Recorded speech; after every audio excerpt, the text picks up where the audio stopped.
Umaga pa lang, sumisingaw na ang alinsangan sa tambakan ng payatas.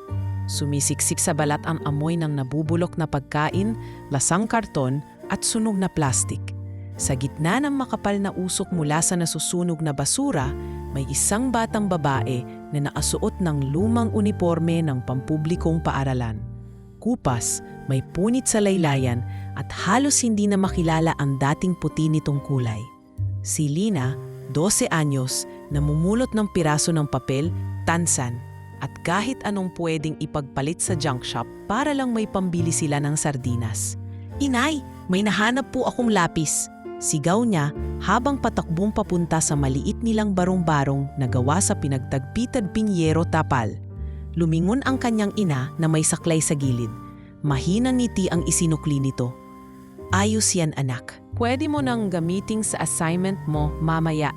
Mabilis na tumakbo si Lina sa may gilid ng karton na ginagamit nilang mesa. Binuksan niya ang isang lumang notebook na may bahid na ng mantika at sinimulan na namang isulat ang mga numero. Simpleng math problems na galing sa lumang pahinang itinapon ng isang eskwelahan sa kabilang barangay. Hindi siya gaya ng ibang bata. Habang ang ilan ay nangangarap maging artista, maging sikat sa TikTok o sumali sa barangay pageant. Si Lina ay may matibay na pangarap. Balang araw, magtatrabaho ako sa isang malaking opisina, kahit tagalinis lang. Basta't nasa loob ako ng gusaling may elevator, aircon at carpet. Madalas siyang pagtawanan ng mga kalaro niyang namumulot din sa tambakan. "Ha! Tagalinis? Yun lang? Di ka na umangat, Lina." Sigaw ni Marco, isang binatilyong may itim na kuko at baradong ilong dahil sa usok ng nasusunog na gulong. Pero hindi nagpapaapekto si Lina. Ang sagot lang niya, "Mas gusto ko yun kesa sa walang pangarap." Isang gabi habang natutulog, bumangon si Lina dahil sa pag-ubo ng kanyang ina. "Nay, may gamot po ba tayo?" "Naubos na, anak. Bukas na lang tayo mag-junk shop. Baka may kita tayo pang gamot." Mahina nitong sagot habang yakap ang sariling katawan. Kinabukasan, kahit hindi pa gumagaling ang ubo ng kanyang ina, pinilit ni Lina ang sarili na humanap pa ng mas mabentang basura. Nakita niya sa isang gilid ang isang itim na bag na halatang mula sa opisina. May label pa itong Altamira Holdings. Binuksan niya ito at may laman pang expired na ballpen, ilang papel at lumang ID ng isang accounting staff. Wala namang masyadong halaga ito sa junk shop, pero sa mata ni Lina, kayamanang hindi matutumbasan ng bentahan ng tansan ang kanyang nakuha. Dahil may pangalan ang ID, sinimulan niyang kopyahin ang format ng papel. Pinasukan niya ito ng sarili niyang imbento na kwentada ng pinagbentahan ng bote, tinimbang na dyaryo at pagtaas ng presyo sa junk shop. "Kung sa isang araw ay makabenta ako ng 3 kilong dyaryo sa halagang 10 piso kada kilo, 3 araw akong mag-iipon para makabili ng bigas." Bulong niya habang sinusulat ito sa notebook. Habang ginagawa niya ito, di niya namamalayang bumibilis na pala ang pagsagot niya sa multiplication at division. Unti-unting lumilinaw sa kanya kung gaano kahalaga ang tamang pag-iisip at pagbibilang. Isang araw, dumating ang balita. May libreng public high school na magbubukas sa kabilang barangay. Kailangan lang ng report card at birth certificate. Nanginginig ang kamay ng kanyang ina habang inaabot ang napunit ng birth certificate ni Lina. "Anak, subukan mo ha? Baka ito na ang pagkakataon mo." Kahit wala silang pera sa pamasahe. Naglakad si Lina ng mahigit 2 oras para lang makapag-enroll. Suot niya ang iisang uniform na hinugasan niya ng tubig kanal at sapatos na may mga butas sa gilid. Sa pila, ramdam niyang lahat ng mata ay nasa kanya. Dahil sa amoy, dahil sa hitsura, o baka dahil hindi talaga siya mukhang karapat-dapat sa loob ng paaralan. Pero tiniis niya ang lahat. Walang kahirapan ang makakatalo sa may pangarap, bulong niya sa sarili. Pagtapos ng enrollment, umuwi siyang bitbit ang isang papel ng confirmation. Tatanggapin siya sa susunod na buwan. Pagdating niya sa bahay, sinalubong siya ng kanyang nakababatang kapatid na si Jessa. May lagnat at hinihika. "Ate, ang init ng dibdib ko," sambit ni Jessa. Mabilis niyang kinapa ang noo ng kapatid at napahawak sa dibdib. Ang taas ng lagnat mo. Agad niyang pinuntahan ang kanyang ina na halos hindi makagalaw. Kumuha siya ng maluit na supot ng barya. Resulta ng 3 linggong paglalakad sa tambakan. At nagbisisyong ilako ang naipon niyang tansan at dyaryo kahit gabi. Di bali nang mapuyat, makabili lang ng gamot. Wika niya sa sarili, habang hawak ang sakot-sako ng basurang pinagpaguran. Sa gitna ng dilim, habang tinatahak ang daan pabalik mula sa junk shop, wala siyang kasamang flashlight, wala ring sapin ang paa. Pero sa kanyang isipan, malinaw na malinaw ang ilaw ng isang gusaling may mataas na kisame, malamig na sahig, at siya nakayuko nagwawalis, ngunit may ngipi sa labi. Hindi niya alam, ang pangarap niyang ito ang magiging susi ng pagbabago hindi lang ng kanyang buhay kundi ng isang buong imperyo ng negosyo. Pero sa ngayon, isa pa lang siyang batang may hawak na walis at isang notebook na puno ng pangarap. Kalahating taon matapos ang enrollment, nagsimula na si Lina sa public high school sa kabilang barangay. Araw-araw ay kinakailangan niyang maglakad ng halos 3 kilometro. Bit-bit ang lumang bag na gawa sa retaso ng lumang kobre kama at ilang piraso ng papel na natuyuan ng mantika. Wala siyang baon, minsan ni hindi makakain ng agahan. Pero kahit nagugutom, hindi siya pumapalya sa klase. Tumatayo siya bilang pinakamaaga sa lahat. Madalas bago pa dumating ang guro, nakaupo na siya sa harapan ng classroom, tahimik lang at abala sa pagsusulat. "Uy, Lina, anong amoy yan? Parang galing kang basurahan." Sigaw ng kaklase niyang si Erika, mayamang anak ng isang barangay kagawad. Hindi umimik si Lina. Sanay na siya sa mga ganitong biro. Sa halip, tinakpan lang niya ng palad ang bitbit niyang plastik na may lamang tinapay na nakuha niya sa basurahan ng isang panaderya kagabi. Sa abilang dako, may isang guro na tahimik na humahanga sa kanya, si Ma'am Letty. Isa itong gurong may malambot na puso para sa mga estudyanteng mula sa hirap. Ilang linggo na niyang napapansin si Lina na kahit walang matinong gamit, lading top scorer sa exam. Isang hapon, habang pauwi si Lina at nakaupo sa gilid ng waiting shed para magpahinga, lumapit si Ma'am Letty. "Anak, gusto mo ba ng lumang notebook? May natira ako mula sa anak ko."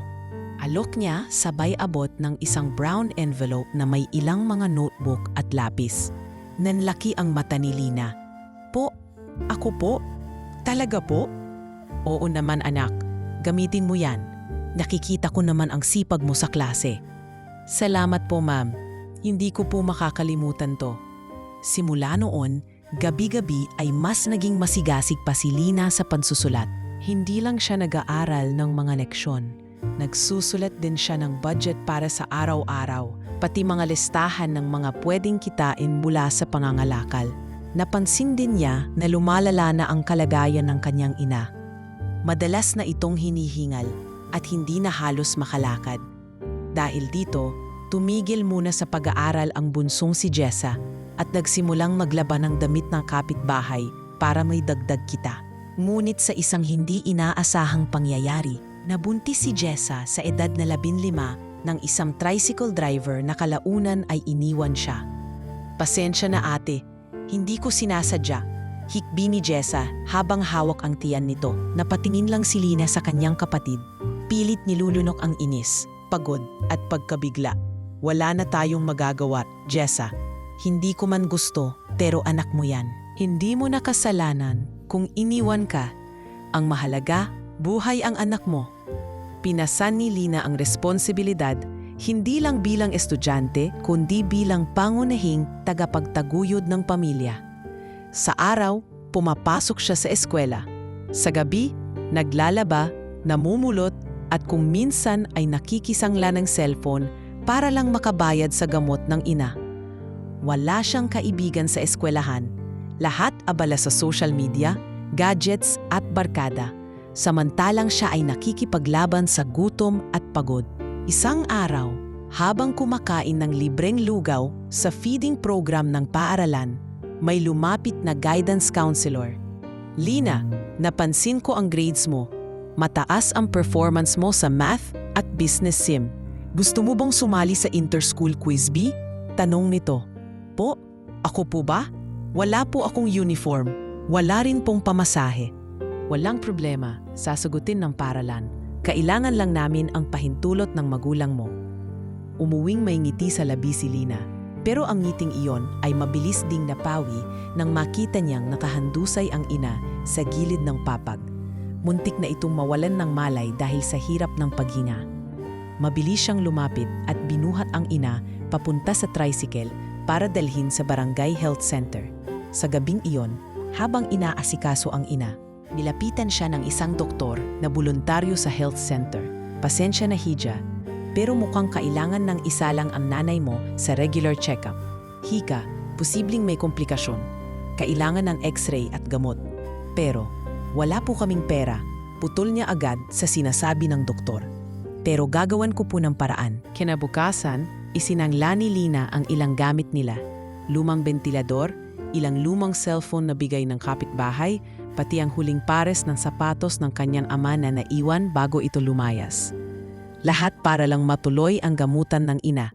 Sa gitna ng lahat ng ito, hindi niya nakalimutan ang quiz bee. Umattend siya kahit pagod at puyat. Dala lang ang notebook na may mga pinunit na pahina. Wala siyang kopya ng reviewer, pero ang utak niya ay puno ng karanasan, mula sa junk shop computation hanggang sa real-life budgeting ng pamilya. At sa araw ng awarding, isang pangalan ang tinawag sa entablado bilang top scorer sa business simulation round.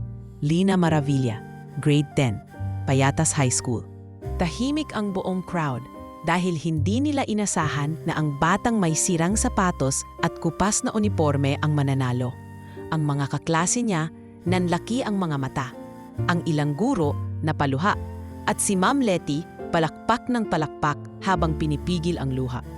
Pag-uwi ni Lina, dala niya ang simpleng medalya na gawa sa karton at foil. Ipinakita niya ito sa kanyang ina na nakahiga pa rin. "Nay, panalo po ako." Hindi na sumagot ang ina. Pero sa mga mata nitong mapungay, may liwanag ng galak at pag-asa. Simula noon, si Lina ay naging alamat sa kanilang paaralan. Hindi dahil sa yaman, ganda o kasikatan, kundi dahil sa tapang niyang ipaglaban ang edukasyon kahit ang kapalit ay gutom, luha at sakripisyo. At sa gitna ng kahirapan, hindi niya kailanman tinalikuran ang pangarap niyang balang araw makapasok sa isang gusaling may elevator at carpet. Kahit janitress lang, basta't may dignidad at dangal. Pagtuntong ni Lina sa edad na 18, isa lang ang naging malinaw sa kanya. Hindi siya pwedeng umasa sa swerte o awa ng iba. Kailangan niyang gumawa ng paraan para mabuhay ang pamilya niya at matupad ang matagal na niyang pangarap na makapasok sa isang tunay na opisina. Kaya kahit wala pa siyang diploma sa kolehiyo, agad siyang naghanap ng trabaho. Sa loob ng ilang buwan, pabalik-balik siya sa iba't ubang kumpanya sa Quezon City.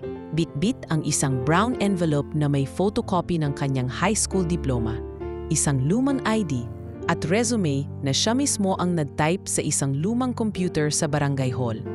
Sa bawat iniwan niyang kopya, palaging pareho ang tanong sa kanya, "College graduate po ba kayo?" At palagi ring pareho ang sagot ni Lina, sabay yoko ng kaunti, "Hindi po, pero masipag po ako magtrabaho. Kahit utility lang po." Sa huli, isang kumpanya ang tumanggap sa kanya bilang janitress, ang Altamira Holdings Inc., isang kilalang real estate conglomerate na may headquarters sa 28th floor ng isang high-rise building sa Ortigas. Halos hindi siya makapaniwala nang ibigay sa kanya ang ID na may litrato niya, naka-uniforma na kulay navy blue at nakalagay ang pangalan niyang buo, Lina Maravilla, maintenance staff. Sa unang araw niya sa trabaho, halos hindi siya mapakain sa sobrang kaba. Habang iniikot siya ng head janitor na si Mang Hector, tila para siyang batang namamasyal sa palasyo. May malalamig na aircon sa bawat floor, makintab na sahig, elevator na may tunog pa kada bukas, at mga pader na may art painting. Hindi ito ang mundong nakasanayan niya, pero dito siya pinangarap niyang mapabilang. Dito ka muna assign sa accounting department. Madalas dyan may papel-papel na nagkalat, pero mababait naman ang tao, sabi ni Mang Hector habang iniabot ang logbook. Tahimik lang si Lina habang nililibot ang floor. Isinulat niya sa isip ang layout, nasaan ang comfort room, saan madalas na iipon ang kalat, anong oras na iiwan ang mga basurahan sa sulok. Pero higit sa lahat, sinimulan niyang pakinggan ang mga usapan. Di sinasadya, natuto siyang intindihin ang mga salitang tulad ng audit trail, cash flow discrepancy, outstanding balance at cost center habang tahimik siyang nagwawalis sa pagitan ng mga cubicle. Isang beses, habang naglililis ng pantry ng accounting department, napansin niya ang isang babaeng naka-heels, naka-coat at may suot na branded na relos. Si Joyce Altamira, anak ng chairman ng kumpanya at future CEO ayon sa bulungan ng ibang janitor. Ano yan? Bakit nandito ang notebook mo sa ibabaw ng table? Tanong ni Joyce na may halong irita habang hawak ang munting notebook ni Lina na naiwan niya habang naglilinis. Pasensya na po, ma'am. Hindi ko po sinasadya. Para lang po yan sa personal kong notes. Joyce flipped the pages and read silently. Puno ng handwritten terms, observations, at kung minsan ay simpleng computation ng weekly trash volume. Pinatandaan mo to? Galing sa naririnig mo? Tanong nito habang nakakunot ang noo. Opo ma'am, mahilig lang po akong magsulat. Minsan pong naririnig ko sa usapan niyo. Sinusulat ko para po matuto. Hindi mo trabaho yan. Walis lang ang hawak mo, hindi calculator. Mariing sabi ni Joyce, sabay itinapon ang notebook sa basurahan. Tahimik lang si Lina. Lumuhod siya, dinampot ang notebook at inilagay sa bulsa ng kanyang uniforme. Mula sa gilid, pinagmamasdan siya ng isang matandang lalaking nakaitim na barong at may hawak na tablet. Si Mr. Zamora, co-founder ng Altamira Holdings, na hindi na aktibo sa operasyons pero lingguhan kung dumalaw. Anong pangalan mo, Hija? Tanong nito. Lina po. Tandaan kita. Walang dagdag na salita. Tumalikod si Mr. Zamora at pumasok sa elevator. Pero mula noon, tila may lihim ng pag-obserba sa kilos ni Lina. Lumipas ang mga linggo at kahit na madalas siyang mapapagalitan o mapagsabihan ng mga assistant managers, lalo na ni Joyce, hindi siya sumuko. Patuloy siyang nagsusulat sa kanyang notebook, hindi lang ng kalat, kundi pati patterns ng resibo, palitan ng mga documents at mga pangkaraniwang remarks na naririnig niyang nauulit kada linggo. Sa isang pagkakataon, habang naglilinis siya ng trash bin sa bandang dulong bahagi ng accounting office, may isang draft report na hindi na siya read. Nakita niya roon ang logo ng isang proyekto ng Altamira sa Cebu. Pero may kakaibang pirma na hindi niya pa nakikita sa ibang report. Sinuri niya ito at napansin niyang halos kapareho ito ng isa pang dokumento na nakita niyang itinapon 5 araw na ang nakaraan. Pareho ng amount, pero magkaibang branch. Hindi niya alam ang ibig sabihin nito, pero sinulat niya sa kanyang notebook, Cebu branch equals 2 times same expense entry, check resibo date. Nagpatuloy ang mga araw. Isang gabi, habang nasa bodega siya para maglinis ng lumang file cabinet, nakita niya ulit ang lumang ID ng accounting staff na nakilala niya dati. Ito ang parehong logo na nakita niya sa notebook na nakuha niya noon sa payatas. At biglang tumibok ng mabilis ang puso niya. Hindi kaya? Muling bumukas sa kanya ang matagal nang tanong sa sarili. Paano kung may nangyayaring hindi tama sa loob ng kumpanya? Hindi niya alam kung paano niya ito mapatutunayan. Pero may nararamdaman siyang mas malalim sa simpleng papel o trash bin. Pag-uwi niya sa barracks, binuksan niya ang kanyang notebook. Sa harap ng pangalan niyang nakasulat sa cover, nagdagdag siya ng panibagong linya. Hindi lang ako janitress. Ako ang nakakarinig ng lahat. At isang araw, ako ang magbubukas ng katotohanan. Hindi niya alam kung kailan darating ang pagkakataong iyon. Pero isa lang ang sigurado niya, sa bawat hampas ng walis, bawat papel na dinadampot, at bawat piraso ng basurang sinusuri niya, unti-unti siyang lumalapit sa isang bagay na hindi inaasahan ni Numan, ang maging tagapagligtas ng isang imperyong halos bumagsak sa sariling sistema. Maaga pa lang ay gising na si Lina, kahit linggo at walang opisina. Umapasok pa rin siya bilang janitress para sa mga general cleaning schedules. Suot ang kanyang kupas na uniforme at may dalang lumang backpack. Pumasok siya sa staff entrance ng Altamira Holdings. Tulad ng nakagawian, dumiretso siya sa storage room at sinimulang ayusin ang mga gamit. Floor wax, mop, pang-scrub at ang palaging laman ng kanyang bulsa. Ang maliit na notebook na tila naging extension na ng kanyang pagkatao. Habang naglilinis siya ng pantry sa 27th floor, tahimik lang si Lina. Sinasabay niya ang pagwawalis habang nakikinig sa mga usapan ng mga junior accountants at interns na dumadaan. Minsan, hindi niya naiwasang mapangiti. May mga termino siyang naririnig na alam na niya. At may mga detalye siyang mas naaalala pa kaysa sa mismong mga empleyado. Pero hindi iyon ipinapakita ni Lina. Para sa iba, isa lang siyang janitress. Walang boses, walang halaga. Isang hapon, habang nag-aayos siya ng basura sa may accounting department, hindi niya namalayang naiwan niya ang kanyang maliit na notebook sa gilid ng water dispenser. Isang intern na si Carla ang unang nakapansin at agad itong ipinasa kay Joyce, na noon ay nagsasagawa ng meeting sa loob ng conference room. Paglabas ni Joyce, hawak nito ang notebook ni Lina. Nakakunot ang noo at sa likod ng kanyang makinis na mukha at mamahaling damit, namumuo ang galit. Kanino to? Tanong ni Joyce sa buong floor. Hawak-hawak ang notebook na may mga diagram ng cash flow, listahan ng mga code ng branch transfers at ilang simpleng analysis. Napalingon si Lina mula sa sulok ng pantry. Sa akin po yan, ma'am. Naglakad si Joyce papunta sa kanya. Mabilis at mabigat ang bawat hakbang. Sa harap ng lahat, iniharap niya ang notebook at sumigaw. Ikaw ba ang may ganito kagandang imahinasyon? Anong akala mo sa sarili mo? Auditor? Accountant? Investigator? Naglilinis ka lang dito, Lina. Pinilit ni Lina ng ngumiti kahit nanlalamput na ang tuhod niya. Pasensya na po, ma'am. Mahilig lang po akong mag-aral, magsulat. Para lang po sa sarili ko yan. Hindi ko po intensyon na. Hindi mo intensyon? Bakit mo sinusulat ang galaw ng pera sa branch accounts? Bakit mo sinusundan ang mga transaction code?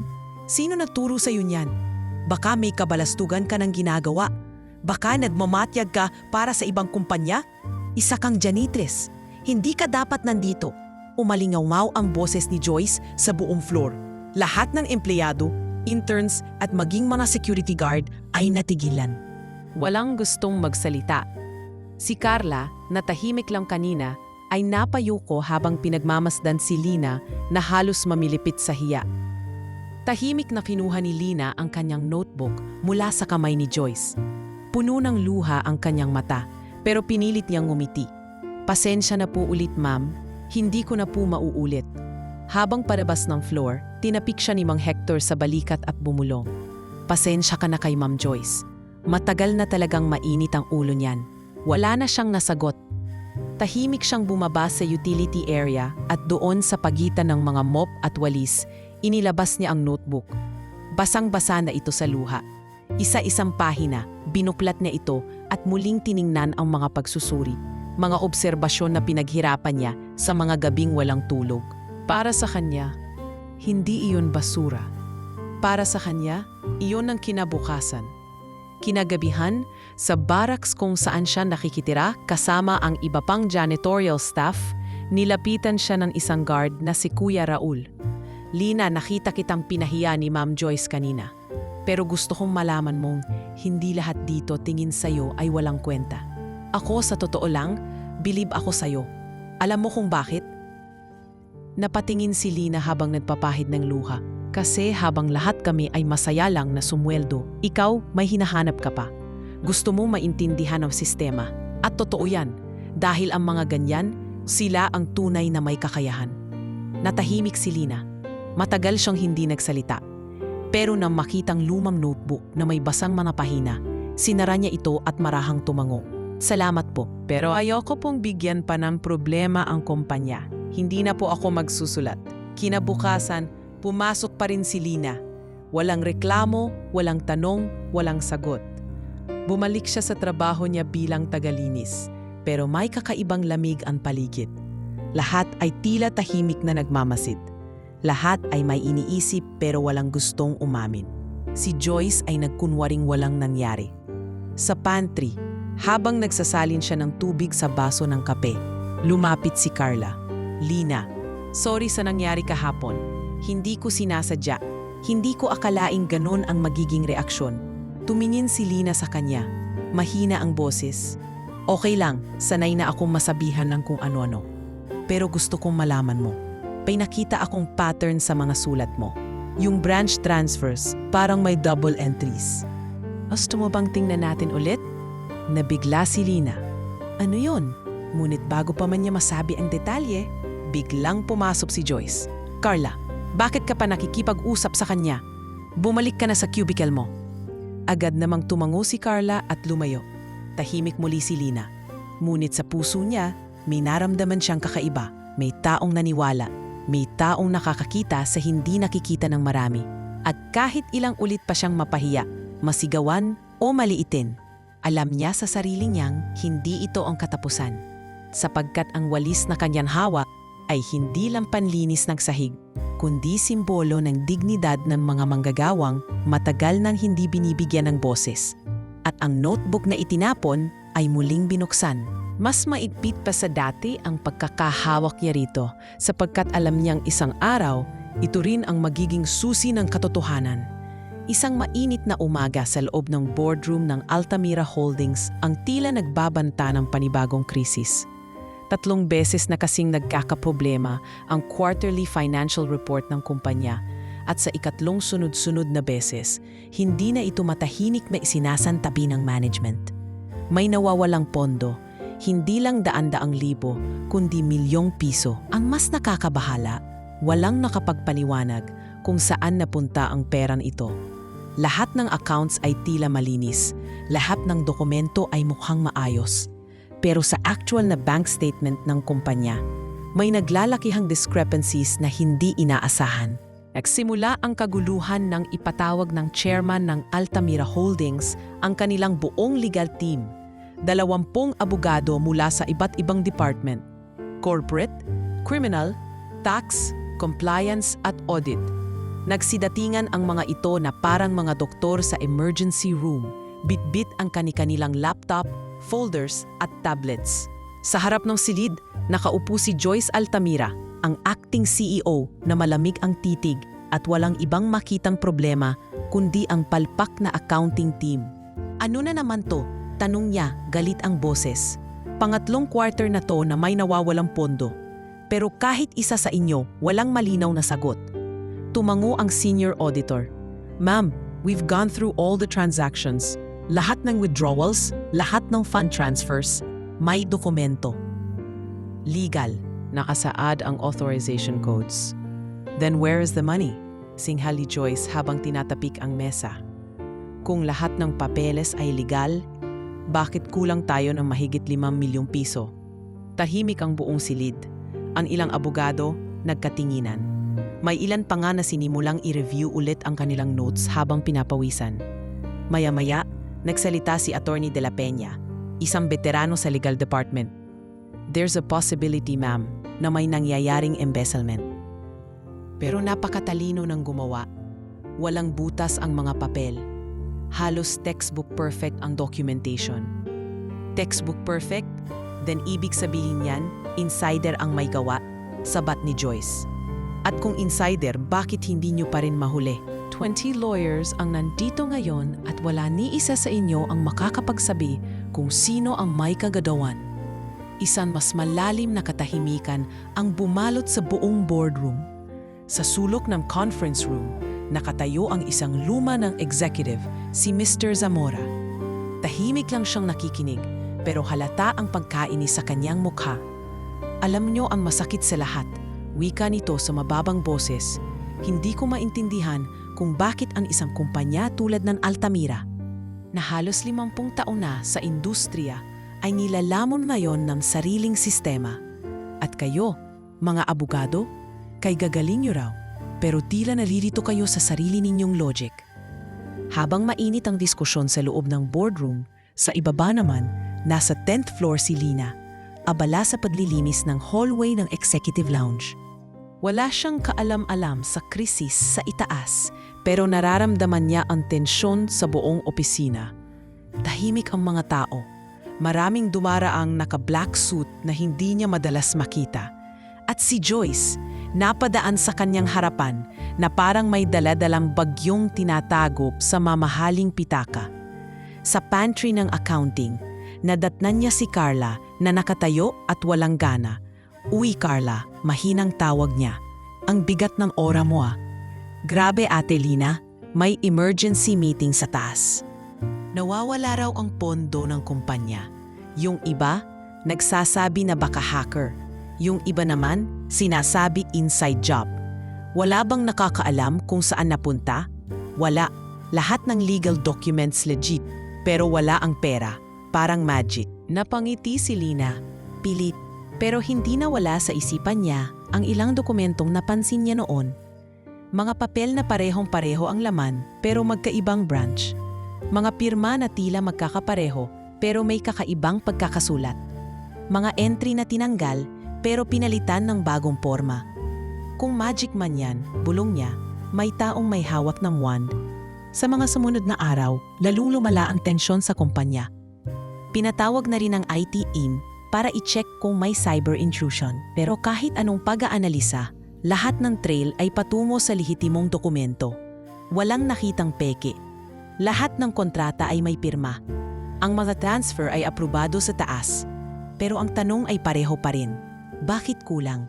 Dumating ang punto na ang board mismo ay nagmungkahi na ipasara ang ilang branch ng kumpanya sa probinsya para makatipid. Isang direktang resulta ng pagkawala ng milyon-milyong pondo. Umangal ang HR. Nagprotesta ang ilang managers. Pero wala silang magawa, wala silang pera. At ang kapalit, libu-libong empleyado ang mawawala ng trabaho. Sa barracks ng janitorial staff, isa-isang pinagmamasdan ni Lina ang kanyang notebook. Isa itong koleksyon ng mga linggo at buwang obserbasyon. May ilang pahina doon na may label na duplicate expense entries, suspicious signatory, non-existent Cebu branch transaction, at repeating ledger codes. Hindi siya accountant, pero alam niyang may hindi tama. Kinabukasan, habang bitbit niya ang garbage bin sa 27th floor, nasalubong niya si Mr. Zamora. Napatingin ito sa kanya at muling ngumiti. "Lina, hindi ba ikaw yung pinagalitan ni Joyce dati? Yung may notebook?" "Opo sir, ako po yun." "Alam mo ba kung nasaan yung notebook mo ngayon?" Tumaas ang kilay ni Lina. "Opo, nasa akin po sir. Bakit po?" Tumango si Mr. Zamora. "Dumaan ka nga sa office ko mamaya. May gusto akong pag-usapan. At huwag kang mag-alala, hindi ka tagsasabihan. Sa totoo lang, baka ikaw pa ang sagot sa tanong na hindi kayang sagutin ng 20 abogado." Habang papalayo si Mr. Zamora, si Lina ay nanatiling nakatayo. Bit-bit ang garbage bin sa isang kamay at ang kanyang lumang notebook sa kabila. Tahimik siyang napangiti. "Sige po sir, dadalhin ko po yung sagot nila." Kinabukasan ng umaga, kakaibang kaba ang bumalot sa dibdib ni Lina habang umaakyat siya sa elevator ng 25th floor kung saan matatagpuan ang personal office ni Mr. Zamora. Mahigpit ang hawak niya sa kanyang lumang notebook, ang pare-parehong papel na puno ng sulat kamay, mga linya ng numero, chart, obserbasyon, at kung ano-anong pinulot niya mula sa buwang-buwang paglilinis sa accounting department. Habang humihinto ang elevator sa bawat palapag, nararamdaman niyang parang may bumigat na tanikala sa kanyang balikat. Sa isip niya, isang mali lang sa magiging sagot niya sa mga tanong ni Mr. Zamora, baka hindi na siya makabalik sa trabaho ito. Pero sa isang banda, kung totoo ngang may pagkakamali sa sistema, baka ito ang panahong matagal na niyang pinaghintay. Pagbukas ng elevator, tumambad sa kanya ang tahimik at eleganteng lobby ng senior executives. Dito halos hindi dumadaan ang mga utility personnel. Kaya nang makita siya ng receptionist, napahinto ito sa pagtatype. "Ah, ma'am, si Sir Zamora po ang nagpatawag sa akin. Lina Marabilia po, janitress sa maintenance." Mahinang sabi niya habang pinipigil ang pagkalambot ng tuhod. Tumango ang receptionist. "Opo, expected ka po. Dumiretso ka sa dulong kwarto, bukas na ang pinto." Huminga ng malalim si Lina at naglakad patungo sa silid. Pagpasok niya, Agad niyang nakita si Mr. Zamora nakaupo sa likod ng isang luma ngunit makintab na wooden desk. Ang paligid ay may mga antique frames, lumang larawan ng mga unang proyekto ng Altamira at isang malaking painting ng founding partners. "Pasok, iha," tawag ni Mr. Zamora na may maamong ngiti. "Umupo ka. Wala ka sa linya ng investigasyon, huwag kang kabahan." Umupo si Lina sa inilaang upuan sa tapat ng mesa at maingat na inilapag ang kanyang notebook. "Sir, ito po ang sinasabi niyong notebook. Di ko po alam kung may halaga ito, pero sinulat ko lang po lahat ng napapansin ko sa mga binabasa at nililinis kong dokumento. Hindi ko po intensyong pakialaman. Gusto ko lang po talagang matuto." Kinuha ni Mr. Zamora ang notebook at dahan-dahang binuklat ito. Halatang binasa niya ang bawat pahina ng may interes. May mga page na napapatango siya. May ilang sinisili pa sa tablet niya habang chine-check ang dates at figures. "Teka, itong entry mo sa May 15. Doble ang release ng operating fund para sa Cebu branch?" tanong niya. "Opo, sir. Nalimutan na po sigurong i-cancel yung una, tapos nirelease pa yung bago. Pero pareho po silang approved. Nakasulat po doon na may clearance. Pero pareho po ang amount at magkasunod lang ng 3 araw." Tumango si Mr. Zamora. "Pero yung Cebu branch na ito, hindi operasyonal. Natigil na ito noong pandemic." "Yun po ang napansin ko, sir. Kasi po ilang beses kong nakitang may resibo ang branch na yon sa trash bin. Pero wala akong nababasang update tungkol sa aktual na operations." Napatingin si Mr. Zamora sa kanya. Matagal at tila masinsinan. "Lina, gusto kong maging malinaw sa'yo. Wala akong pakialam kung janitress ka, accountant o CEO. Ang mahalaga sa akin ay kung may alam ka ba na makakatulong. At sa nakikita ko, mas nakakatulong ka kaysa sa 20 abogado ko." Namula si Lina, hindi alam kung matutuwa o matatakot. "Sir, hindi po ako sigurado sa lahat ng isinusulat ko. Baka po may mali. Wala po akong training sa finance. Mahilig lang po talaga akong maglista." "Kaya nga mahalaga ka," sagot ni Mr. Zamora. "Kasi ang mga taong walang training, wala ring bias. Tumitingin ka sa mga dokumento bilang isang tao, hindi bilang abogado. At minsan, mas malinaw pa iyon kaysa sa mata ng mga may diploma." Agad na tinawagan ni Mr. Zamora ang kanyang assistant. "Pakisabi kay Attorney De La Peña, ipatawag ang special committee meeting mamayang hapon. Sabihin mong may bagong impormasyon tayong kailangang talakayin." Pagkababa ng telepono, bumaling sa kay Lina. "Alam mo bang hindi ito ang unang beses na may nawawalang pondo sa Altamira?" Bulong niya. "Pero ito ang unang beses na may nakita kaming pattern na sinimulang buuin ng isang janitress." Nagpalit ng tono si Mr. Zamora, mas seryoso, mas formal. "Gusto kitang i-brief, Lina. Mamaya gusto kong pakinggan ka ng legal team. At kahit janitress ka, sisiguraduhin kong walang magmaliit sa'yo. Ang kailangan lang ay totoo." Sa puntong iyon, parang nawala ang pagod ni Lina. Bigla siyang nakaramdam ng pagtanggap ng kaunting halaga. Hindi na siya tahimik na tinatanggap lang ang lahat ng pagmamaliit. Sa wakas, may isang taong nakakita sa di nakikitang halaga niya. Pagbalik niya sa utility area, sinalubong siya ni Carla. "Ate, totoo ba yung sabi ni Sir Zamora? Ikaw daw ang magsasalita sa legal team?" Tumango si Lina. May kaba pa rin sa mata. "Hindi ko rin alam kung anong mangyayari. Pero kailangan daw nila ng ibang mata para makita ang nawawala." "Grabe ka, ate. Nakaka-proud ka," sambit ni Carla, habang lumingon sa paligid at siniguradong walang nakaririnig. "Alam mo, matagal na kitang hinahangaan. Hindi mo man napapansin. Sinusunod ko yung paraan mo ng pagsusulat. Nag-uumpisa na rin akong magtala ng mga bagay na napapansin ko sa team namin." Napangiti si Lina. Lahat ng malalaking gulo nagsisimula sa maliliit na sulok. Hindi kasi pinapansin ng mga nasa itaas. Kaya minsan tayong mga nasa ibaba, tayo ang unang nakakita. Kinagabihan, habang hinihintay ang tawag ni Mr. Zamora para sa meeting, tahimik na nakaupo si Lina sa barracks. Sa harapan niya, ang notebook na pinagtawanan, sinigawan at halos sunugin noon. Pero ngayon, ito na ang dokumentong maaaring maging dahilan upang mailigtas ang kumpanyang muntik ng lamunin ng sariling sistema. At sa wakas, ang walis na matagal na niyang hawak, hindi na lang gamit panlinis ng sahig, kundi gamit para limisin ang dumi ng katotohanan. 3:00 pa lang ng hapon, pero tila gabi na ang bigat ng atmosphere sa loob ng Altamira Holdings.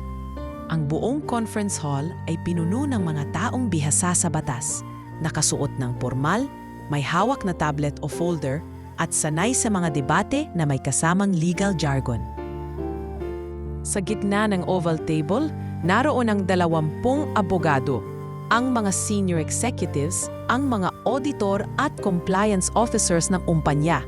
Lahat ay andoon para sa tinatawag na Special Emergency Committee hearing. Wala sa kanila ang may ideya na sa gitna ng mga lisensyadong propesyonal, isang janitress na babae na halos hindi nila makilala ang magpapabago sa takbo ng diskusyon. "Siya na po, sir," bulong ng assistant ni Mr. Zamora habang pinapasok si Lina sa loob ng silid. Dahan-dahang lumakad si Lina sa carpeted floor ng boardroom. Hindi niya kilala ang karamihan sa mga nandoon. Pero ang mas nakakakaba, naroon si Joyce, nakaupo sa dulo ng lamesa, nakasandal at may malamig na tingin. Ang daming oras na ang nasayang natin, kakahanap ng sagot sa nawawalang pondo. Pero ang sagot mukhang nasa harap lang natin. Wika ni Mr. Zamora habang pinapwesto si Lina sa gitna. "Ipinapakilala ko sa inyo si Lina Marabilia, isa sa ating janitress. Pero higit pa doon, isa siyang matamang tagamasid. At ngayong araw, maririnig natin ang nakita niya." Nagbulungan ang ilan. Isang abogado ang nagtaas ng kilay. "Sir, janitress, anong relevance ng testimonya niya sa usaping legal?" "Makinig muna tayo," sagot ni Mr. Zamora. "Bago kayo magsalita." Uminga ng malalim si Lina. Nakayuko siyang hinaplos ang lumang notebook. Binuksan ito at dahan-dahang nagsalita. "Pasensya na po kung hindi ako sanay magsalita sa harap ng maraming tao. Hindi rin po ako accountant o abogado. Pero mahigit 1 taon na po akong naglilinis sa accounting department. Sa araw-araw na trabaho ko po, natuto po akong magbasa ng mga papel, lalo na yung mga tinatapon. Sinulat ko lang po yung mga napansin ko. Gusto ko lang po kasing matuto." Kinuha niya ang ilang piraso ng lumang dokumentong isinave niya, mga printouts na hindi na usama sa shredder, resibo ng parehong branch pero magkaibang petsa at mga kopya ng dokumentong tila duplicate. "Dito po sa papel na to, makikita niyong 2 beses pong binayaran ang operating cost ng Cebu branch sa magkaibang petsa. Pero pareho po ang amount at parehong may approval. Hindi ba pwedeng clerical error lang yan?" Tanong ng isang lalaki sa dulo. "Sa una po, akala ko rin. Pero pagkatapos po ng 3 buwan, nakita ko ulit sa trash bin ang kaparehong resibo. Pero ngayon po, ibang branch na. Tacloban naman po. Pero parehong pirma, parehong format at parehong codes." Nagkatinginan ang ilang auditor. Si Joyce hindi mapakali sa kanyang kinauupuan. "Meron din po akong listahan ng mga codes na paulit-ulit lumalabas sa mga binabasura nilang draft report. Tapos po, may isang branch na hindi ko po talaga makita kahit kailan sa opisyal na directory ng Altamira. Pero may resibo at fund transfer po ito kada buwan." Isinabit niya sa whiteboard ang diagram na iginuhit niya mula sa kanyang sariling analysis. Gamit ang pentel pen, ipinakita niya kung paano dumadaloy ang pondo mula sa main account papuntang isang ghost branch at pagkatapos ay nagbabalik sa ibang pangalan. Hindi na makahinga ng maayos ang ilang abogado. Ang ibang members ng audit team ay unti-unting sinusuri ang mga hawak nilang tablet. Chine-check kung tugma ang sinasabi ni Lina. Kung papansinin niyo po, parang may pattern na lumalabas kada quarter. At kapag tiningnan niyo po yung signatures, may isa pong pangalan na paulit-ulit na lumilitaw, pero hindi po siya regular na empleyado sa system. Tumayo si Mr. Zamora. "Ipinacheck ko na yan. At base sa internal access logs, may ghost employee tayong pinangalanang DR Baltasar na may clearance para sa financial transfers. Pero sa HR records, walang ganoong tao." Napalingon si Joyce. Hindi ako naniniwala sa mga imbentong ito. Saan niyo nakuha yung pangalan na yan? Imposibleng may makalusot sa financial system natin nang hindi natin alam. Imposible kung hindi galing sa itaas, sagot ni Mr. Zamora habang seryoso ang tingin sa kanya. At base sa logs, ang account na ginagamit ni DR Baltazar ay nakalink sa device na ikaw mismo ang nagre-request ng approval override sa tuwing may failed transfer. Naputla si Joyce. Kalokohan ito. Lahat kayo naluloko sa sinasabi ng isang janitress. Muling sumagot si Lina. Mahina pero buo ang loob. Hindi ko po sinasabing may kasalanan si Ma'am Joyce. Pero lahat po ng papel na nakita ko, ito po ang lumabas na pattern. Kayo na lang po ang humusga. Tahimik ang buong silid. Isa-isang tiningnan ng mga abogado ang ipiniresentang ebidensya. May ilan na napailing. Ang ilan, tahimik lang na pinupunasan ang kanilang salamin. Sa unang pagkakataon sa kasaysayan ng kumpanya, napaluhod si Mr. Zamora sa harap ng isang empleyadong pinagkakaitang makapasok man lang sa boardroom. Lina, salamat. Wika nito habang tinatapik ang balikat niya. Hindi mo lang kami nailigtas sa problema. Binuksan mo ang mata ng kumpanya. Tumulo ang luha sa gilid ng mata ni Lina. Hindi siya sanay na purihin. Hindi siya sanay tumanggap ng pagkilala. Pero sa gabing iyon, habang binabalik niya sa kanyang bag ang lumang notebook, alam niyang ang matagal niyang isinulat ay hindi lang listahan ng obserbasyon, kundi buod ng katotohanang hindi nakita ng sinuman. Sa pagbukas ng elevator palabas ng boardroom, pinayagan siyang dumaan sa harap at lahat ng empleyado sa koridor ay napalingon at tahimik na humanga. Ang dating janitress na nilait, ngayon ay nilapitan ng mismong chairman at ang mga abogado, tahimik lang, hindi makatingin ng diretso. Hindi dahil sa kahihiyan, kundi dahil napagtanto nilang sa dami ng alam nila, minsan ang pinakawalang tinig ang tunay na may dalang sagot. Pagkababa ni Lina ng elevator ay parang hindi pa rin siya makahinga ng maayos. Parang ginigisa pa rin siya ng pawis at kaba sa ilalim ng suot niyang lumang polo ng janitress. Sa kanyang bulsa ay nasa loob pa rin ang notebook na ilang beses nang pinagdiskitahan, itinapon at ngayon ay tinapik ng mismong chairman ng kumpanya na parang ito ang pinakamahalagang dokumento sa buong Altamira Holdings. Habang naglalakad siya pabalik sa storage room, dama pa rin niya ang mga matang nakatingin sa kanya. Ngunit ngayon, may ibang bigat ang mga titig na yon. Wala na ang pangungutya, wala na ang pagmamali. Ang naiwan ay katahimikan, respeto, at gulat. Samantala, sa 28th floor boardroom, patuloy pa rin iniimbestigahan ang mga pahayag na lumabas mula sa testimonya ni Lina. Nakita sa mga dokumento na halos 3 pattern na paikutan ng internal controls sa paraang akala ng lahat ay lehitimo ang proseso. Pero ang tunay na mastermind ay may access sa pinakamataas na antas ng approval, si Joyce Altamira. Nakita namin sa logs na lahat ng transactions na may tag na DR Baltazar ay huling na-confirm mula sa IP address na ginagamit mo sa opisina. Wika ng lead IT officer sa harap ni Joyce. At base sa trail, tuwing may inquiry ang finance team, agad itong pinapalitan ng bago, lehitimong entry na may halong modification sa system timestamp. Hindi ko alam yung sinasabi nyo. Hindi ako programmer. Sagot ni Joyce habang nanginginig na ang boses. May ibang gumagawa niyan, sinisiraan lang ako. Lahat ng to, isa lang itong palabas. Tumayo si Mr. Zamora. Ang palabas ay ito, na ikaw, isang babae ng karangyaan at edukasyon, ay hinarap ng isang babaeng pinagpag ng kahirapan, pero pinili pa ring tumindid ng may dangal. At siya sa buong taon mong pinanghahawakan ng posisyon mo, ay mas naging totoo sa kumpanya kaysa sa iyo. Pinindot ni Mr. Zamora ang kanyang intercom. Security, paki-escort si Joyce Altamira palabas ng gusali. Effective immediately, she is suspended from all her executive duties pending legal action. Nagkagulo ang loob ng boardroom. Ilang abogado ang napatingin sa isa't isa. Si Joyce ay napaatras, habang 2 security guard na dati niyang kinukumpas ay tahimik na lumapit at hinarang siya. Hindi pa to tapos, Lolo.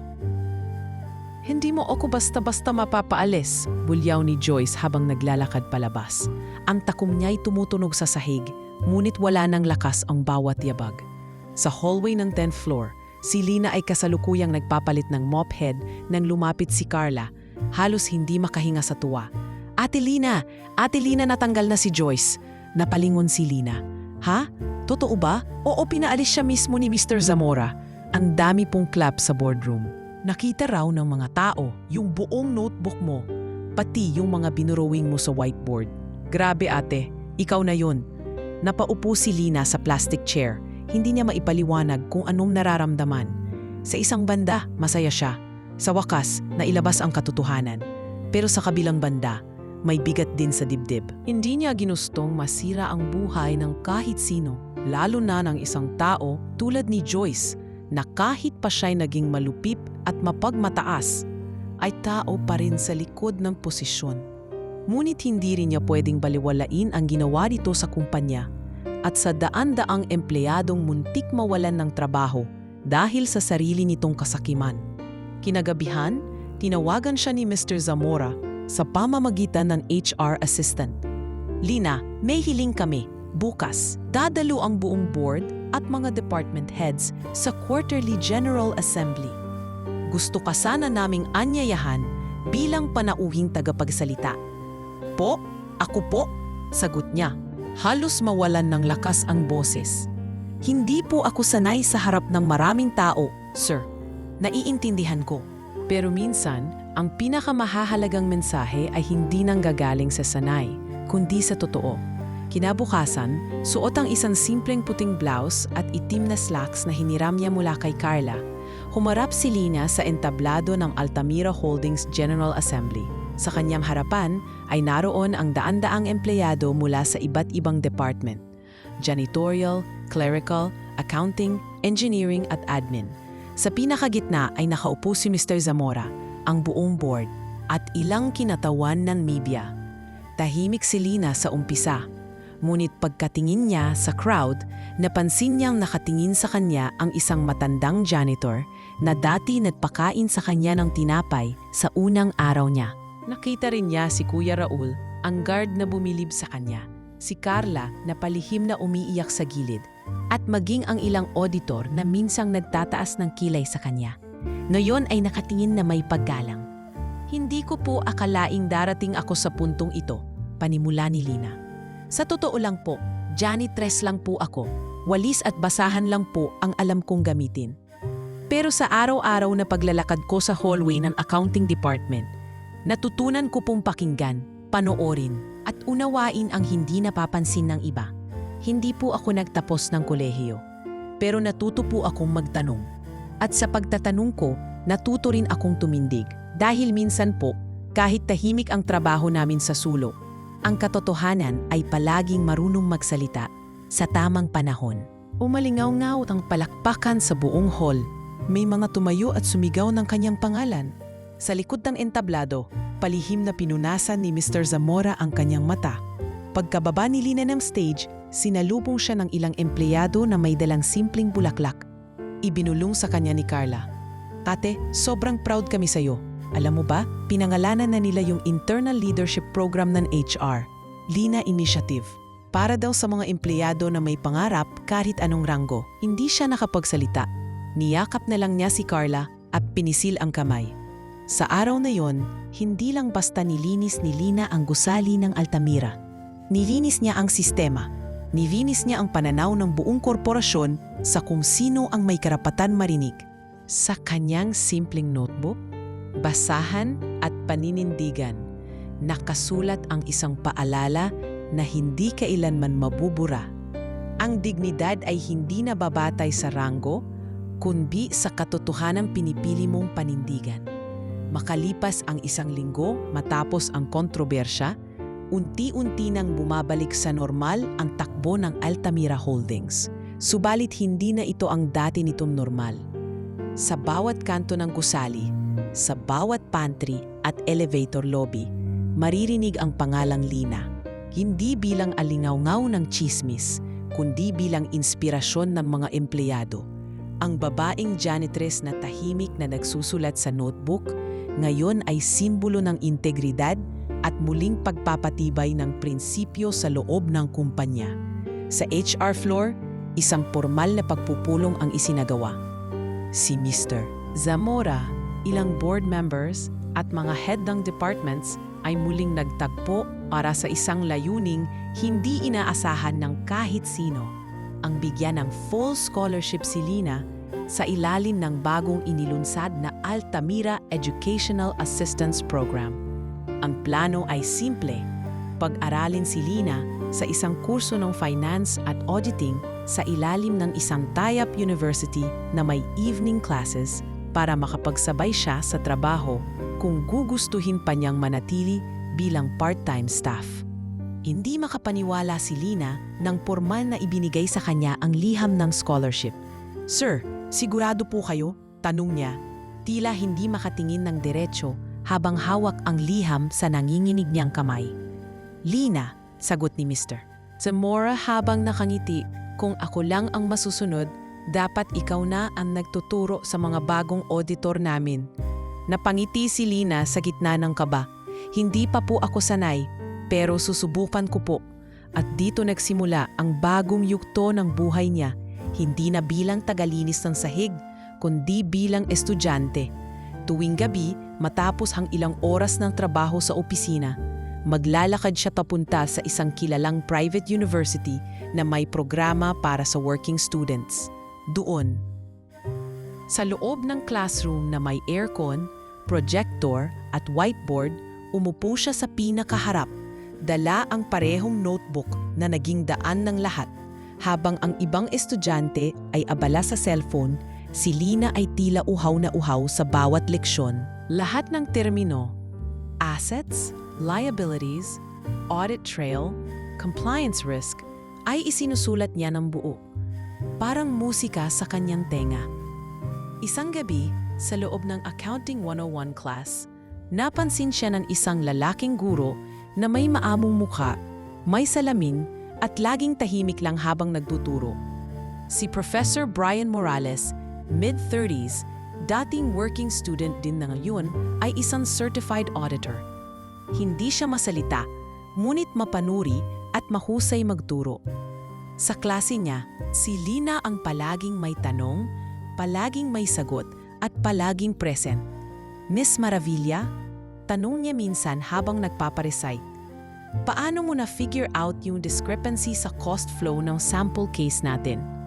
"Sir, tingin ko po kasi, minsan hindi sa sistema agad makikita. Sa behavior ng tao.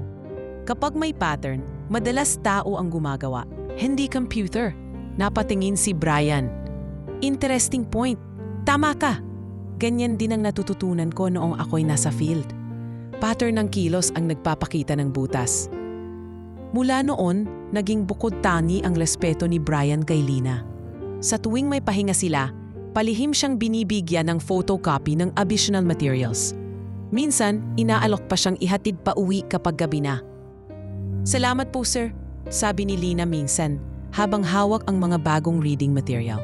"Hindi mo kailangang tawagin akong sir palagi. Pareho na tayong estudyante ng buhay," sagot ni Brian, sabay kindat. Hindi rin tumigil si Lina sa pagtulong sa iba. Sa mismong barracks kung saan siya tumutuloy, gumawa siya ng maliit na grupo para sa mga kabataang hindi nakapagtapos ng high school. Tuwing Sabado, nagtuturo siya ng basic math, bookkeeping at kahit simpleng computer literacy gamit ang lumang laptop na donasyon ng Altamira HR Department. Pinangalanan niya ang grupo na Walis Kaalaman bilang paalala sa pinanggalingan niya. Isang hapon, habang abala siya sa pagtuturo, lumapit si Carla, bitbit ang balita. "Ate, may good news ka." "Ano na naman yun?" tanong ni Lina habang nakangiti. Pinost ni Sir Zamora ang memo. Gagawing opisyal ang Walis Kaalaman bilang community outreach project ng Altamira. May budget na, may classroom na sa second floor ng lumang annex. Tapos ikaw ang magiging trainer in charge. Napaupo si Lina sa plastic chair. Napatingala siya, parang di makapaniwala. "Hindi ko akalain yung mga drawing ko sa karton. chart na ngayon ng programa ng kumpanya. Hindi lamang siya naging estudyante, naging guro rin siya. Hindi lamang siya natuto, naging inspirasyon siya sa iba. Sa isang seminar kung saan inimbitahan siyang speaker, tumayo si Lina sa harap ng mga HR officers mula sa iba't ibang kumpanya at ibinahagi ang kanyang kwento. Walis lang po ang hawak ko noon. Basura ang nililinis ko araw-araw. Pero hindi po ako tumigil sa pagtatanong, sa pagsulat, sa pag-unawa. Sa notebook ko po nagsimula ang lahat. At sa notebook na yon, natutunan kong minsan ang halaga ng isang tao ay hindi nakabase sa ranggo, kundi sa intensyon. Hindi ko po hangad ang sumikat. Gusto ko lang po na sa bawat taong tulad ko, alam ninyong may pag-asa. Muling napuno ng palakpakan ang silid. Minsan, sa kalagitnaan ng kanyang klase sa gabi, napapaisip siya, paano kung hindi niya itinuloy ang pagsusulat? Paano kung tinanggap na lang niya na hanggang walis lang siya? Paano kung sumuko siya noong pinahiya siya ni Joyce sa harap ng lahat? Ngunit bawat tanong ay may sagot at iyon ay nakasulat na sa kasaysayan. Si Lina Maravilla, ang dating janitress, ay muling bumalik sa eskwelahan, hindi upang magsimula, kundi upang ipagpatuloy ang pangarap na matagal nang nananahan sa kanyang puso. At sa bawat pahina ng kanyang bagong notebook, hindi na lang numero at obserbasyon ang nakasulat, kundi pag-asa, paninindigan, at bagong yugto ng buhay na hinding-hindi na mabubura. Lumipas ang halos 2 buwan mula nang tuluyang suspindihin si Joyce Altamira at simulang busisiin ng korte ang mga ebidensyang ipinasa ng legal team ng Altamira Holdings.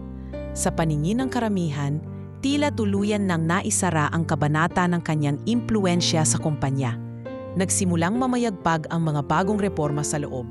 Tumaas ang moral ng mga empleyado, naging mas bukas ang pamunuan sa suhestyon, at lumawak ang oportunidad para sa mga rank and file. Lahat ay masaya. Lahat ay may panibagong pag-asa. Pero sa ilalim ng katahimikang ito, may aninong tahimik na gumagalaw. Hindi pa tapos ang lahat para kay Joyce. Sa labas ng bansa, pansamantalang nanirahan si Joyce sa Singapore, kung saan may kamag-anak siyang abogado na tumulong sa kanyang legal strategy. Mula roon, lihim siyang naglalabas ng mga pahayag sa media, mga artikulong tinatangkang baguhin ang naratibo.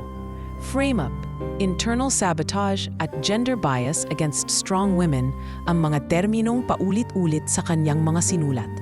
Dahan-dahan, nag-viral sa ilang business forums ang kanyang bersyon ng kwento. At bago pa man makumpleto ang kaso laban sa kanya, lumabas ang balita na basura ang ilang ebidensya dahil umano sa teknikalidad. Ang virtual trail na dapat sana'y magpapatunay ng ghost transactions ay idineklarang inadmissible sa korte dahil sa procedural flaw. Pagkarinig ni Lina ng balita, para siyang binuhusan ng malamig na tubig.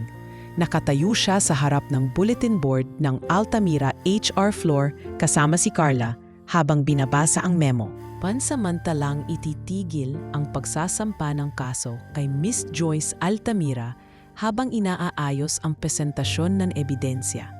Ang kanyang corporate shares ay mananatili sa ilalim ng review, ngunit hindi siya maaaring pigilan na bumalik sa kumpanya bilang stakeholder. Hindi makapagsalita si Lina. Sa kabila ng lahat ng kanyang ipinaglaban, tila may puwersang mas malakas sa prinsipyo. Ang kapangyarihan ng apelyido, ng pera at ng koneksyon. Babalik siya ate, bulong ni Carla. Halatang takot. Ano na mangyayari sa atin? Hindi sinagot ni Lina ang tanong.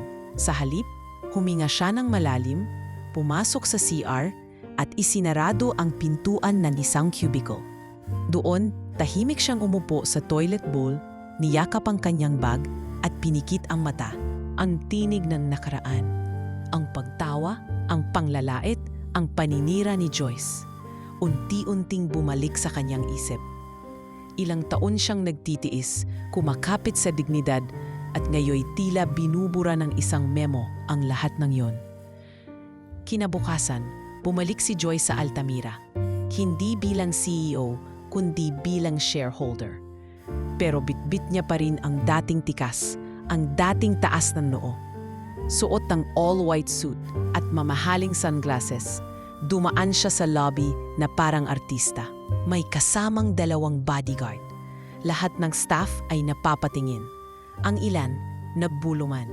Ang iba, umiwas ng tingin. Ngunit lahat ay ramdam ang bigat ng kanyang presensya. Pag-akyat niya sa 27th floor, agad siyang sinalubong ng ilang dati niyang kakampi, mga assistant manager na dati ring malapit sa kanya. Tahimik pa rin ang ibang empleyado, pero naroon ang pangamba. Parang biglang nawala ang katiyakang binuo ni Lina at ng bagong management. Alam mo ba, Joyce is back? Bulong ng isang junior analyst sa katabi. Sabi nila, babawiin niya ang kumpanya mula sa lolo niya. Siya pa rin daw ang tunay na tagapagmana. Sa conference room, muling hinarap ni Joyce, si Mr. Zamora. Lolo, ayokong palalain pa to. Pero wag mong akalaing mananahimik lang ako habang pinapakialaman ng isang tagalinis ang pangalan ko. Isang janitress na ginawang bayani dahil lang marunong siyang sumulat? Hindi natinag si Mr. Zamora. Joyce, ang problema mo ay hindi ang pagiging marunong ni Lina. Ang problema mo ay ang pagiging bulag mo sa tama. Ngunit may ibang plano si Joyce. Sa likod ng mga pader ng Altamira, nagsimula siyang magpakalat ng bagong narrative. Gumawa siya ng anonymous expose na nagsasabing ginagamit ni Lina ang kanyang kasikatan para sa pansariling interes. May nagsabing binigyan daw siya ng condo unit ng kumpanya na hindi totoo. Na ginagamit niya ang walis kaalaman para humingi ng pondo na personal niyang pinopondohan. Ang ilang empleyado ay biglang naging malamig sa kanya. May ilan pang nagbiro, Ate Lina, pag tumakbo ka kaya sa politics, mananalo ka? Naramdaman ni Lina ang unti-unting paglayo ng ilan sa kanya. Naramdaman niya ang takot, ang pagdududa.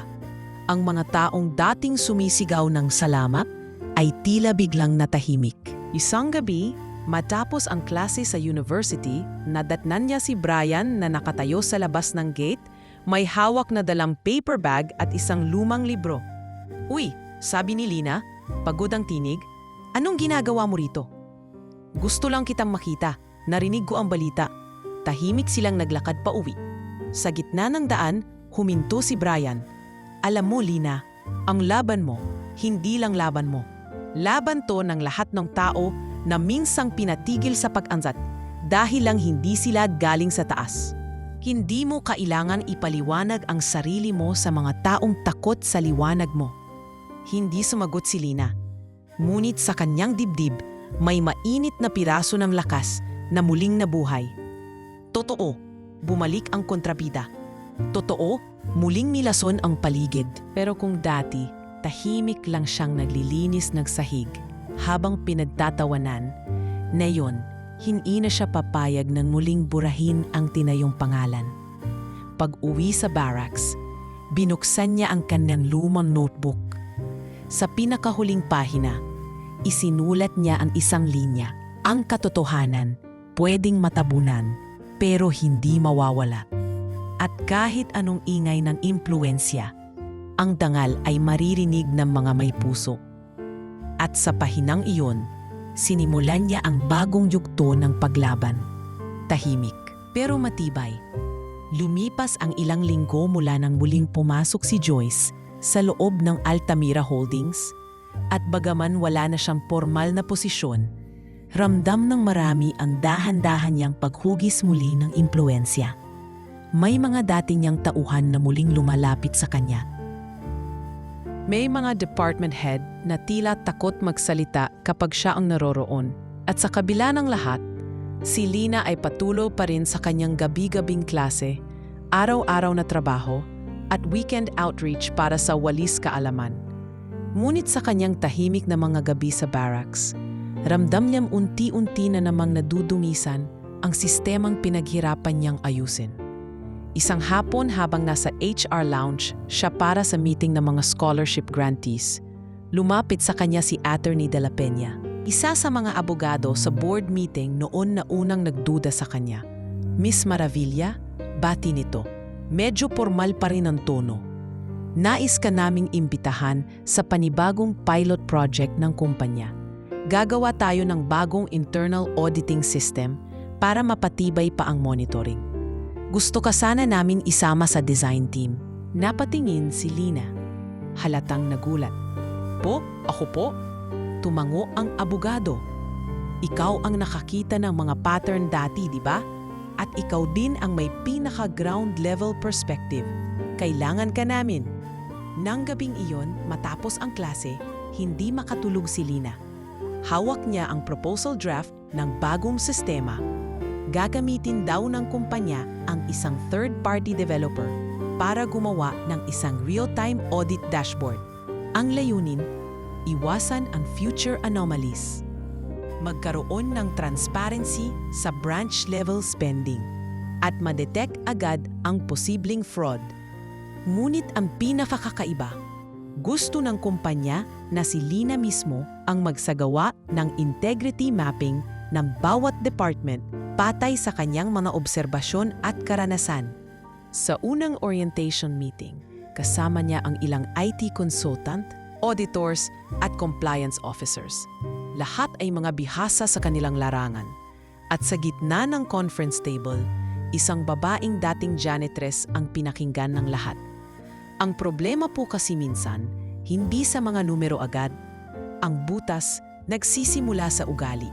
Kaya kailangan nating kilalanin ang kultura ng bawat branch.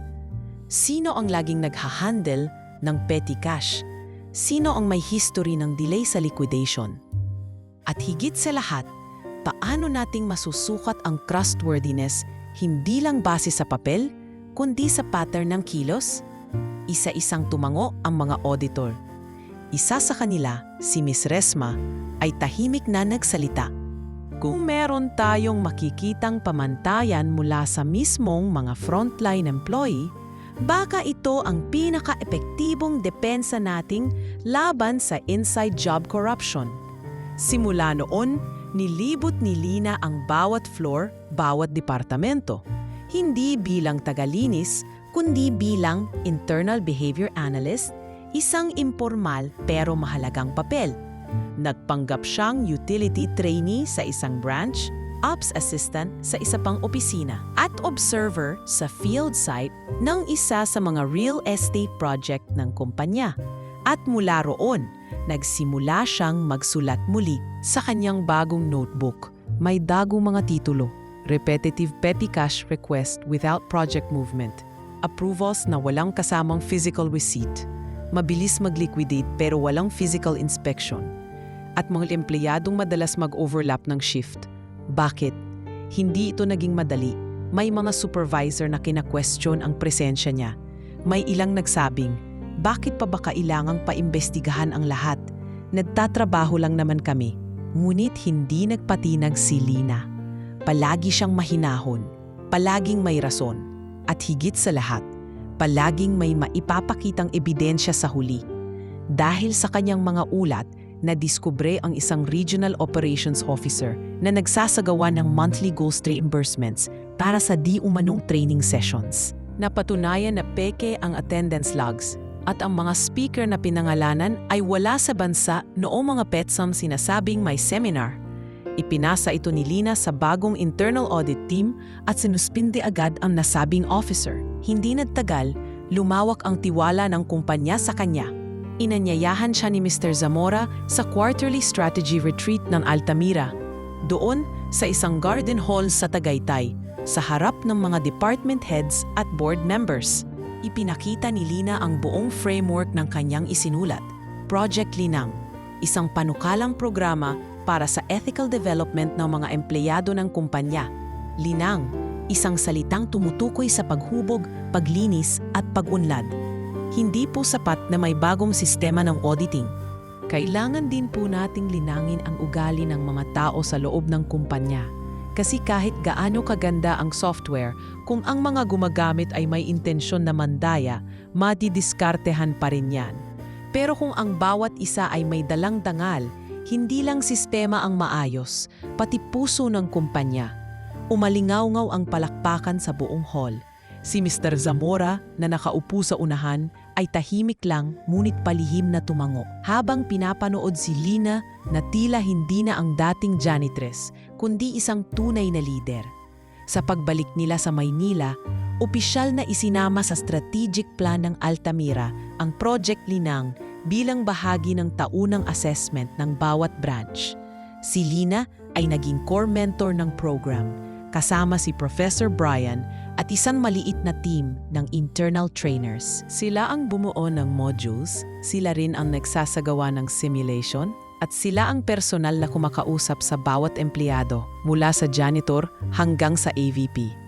Sa mga huling araw ng taon, sa huling pulong ng HR committee, isang senior executive ang tahimik na lumapit kay Lina.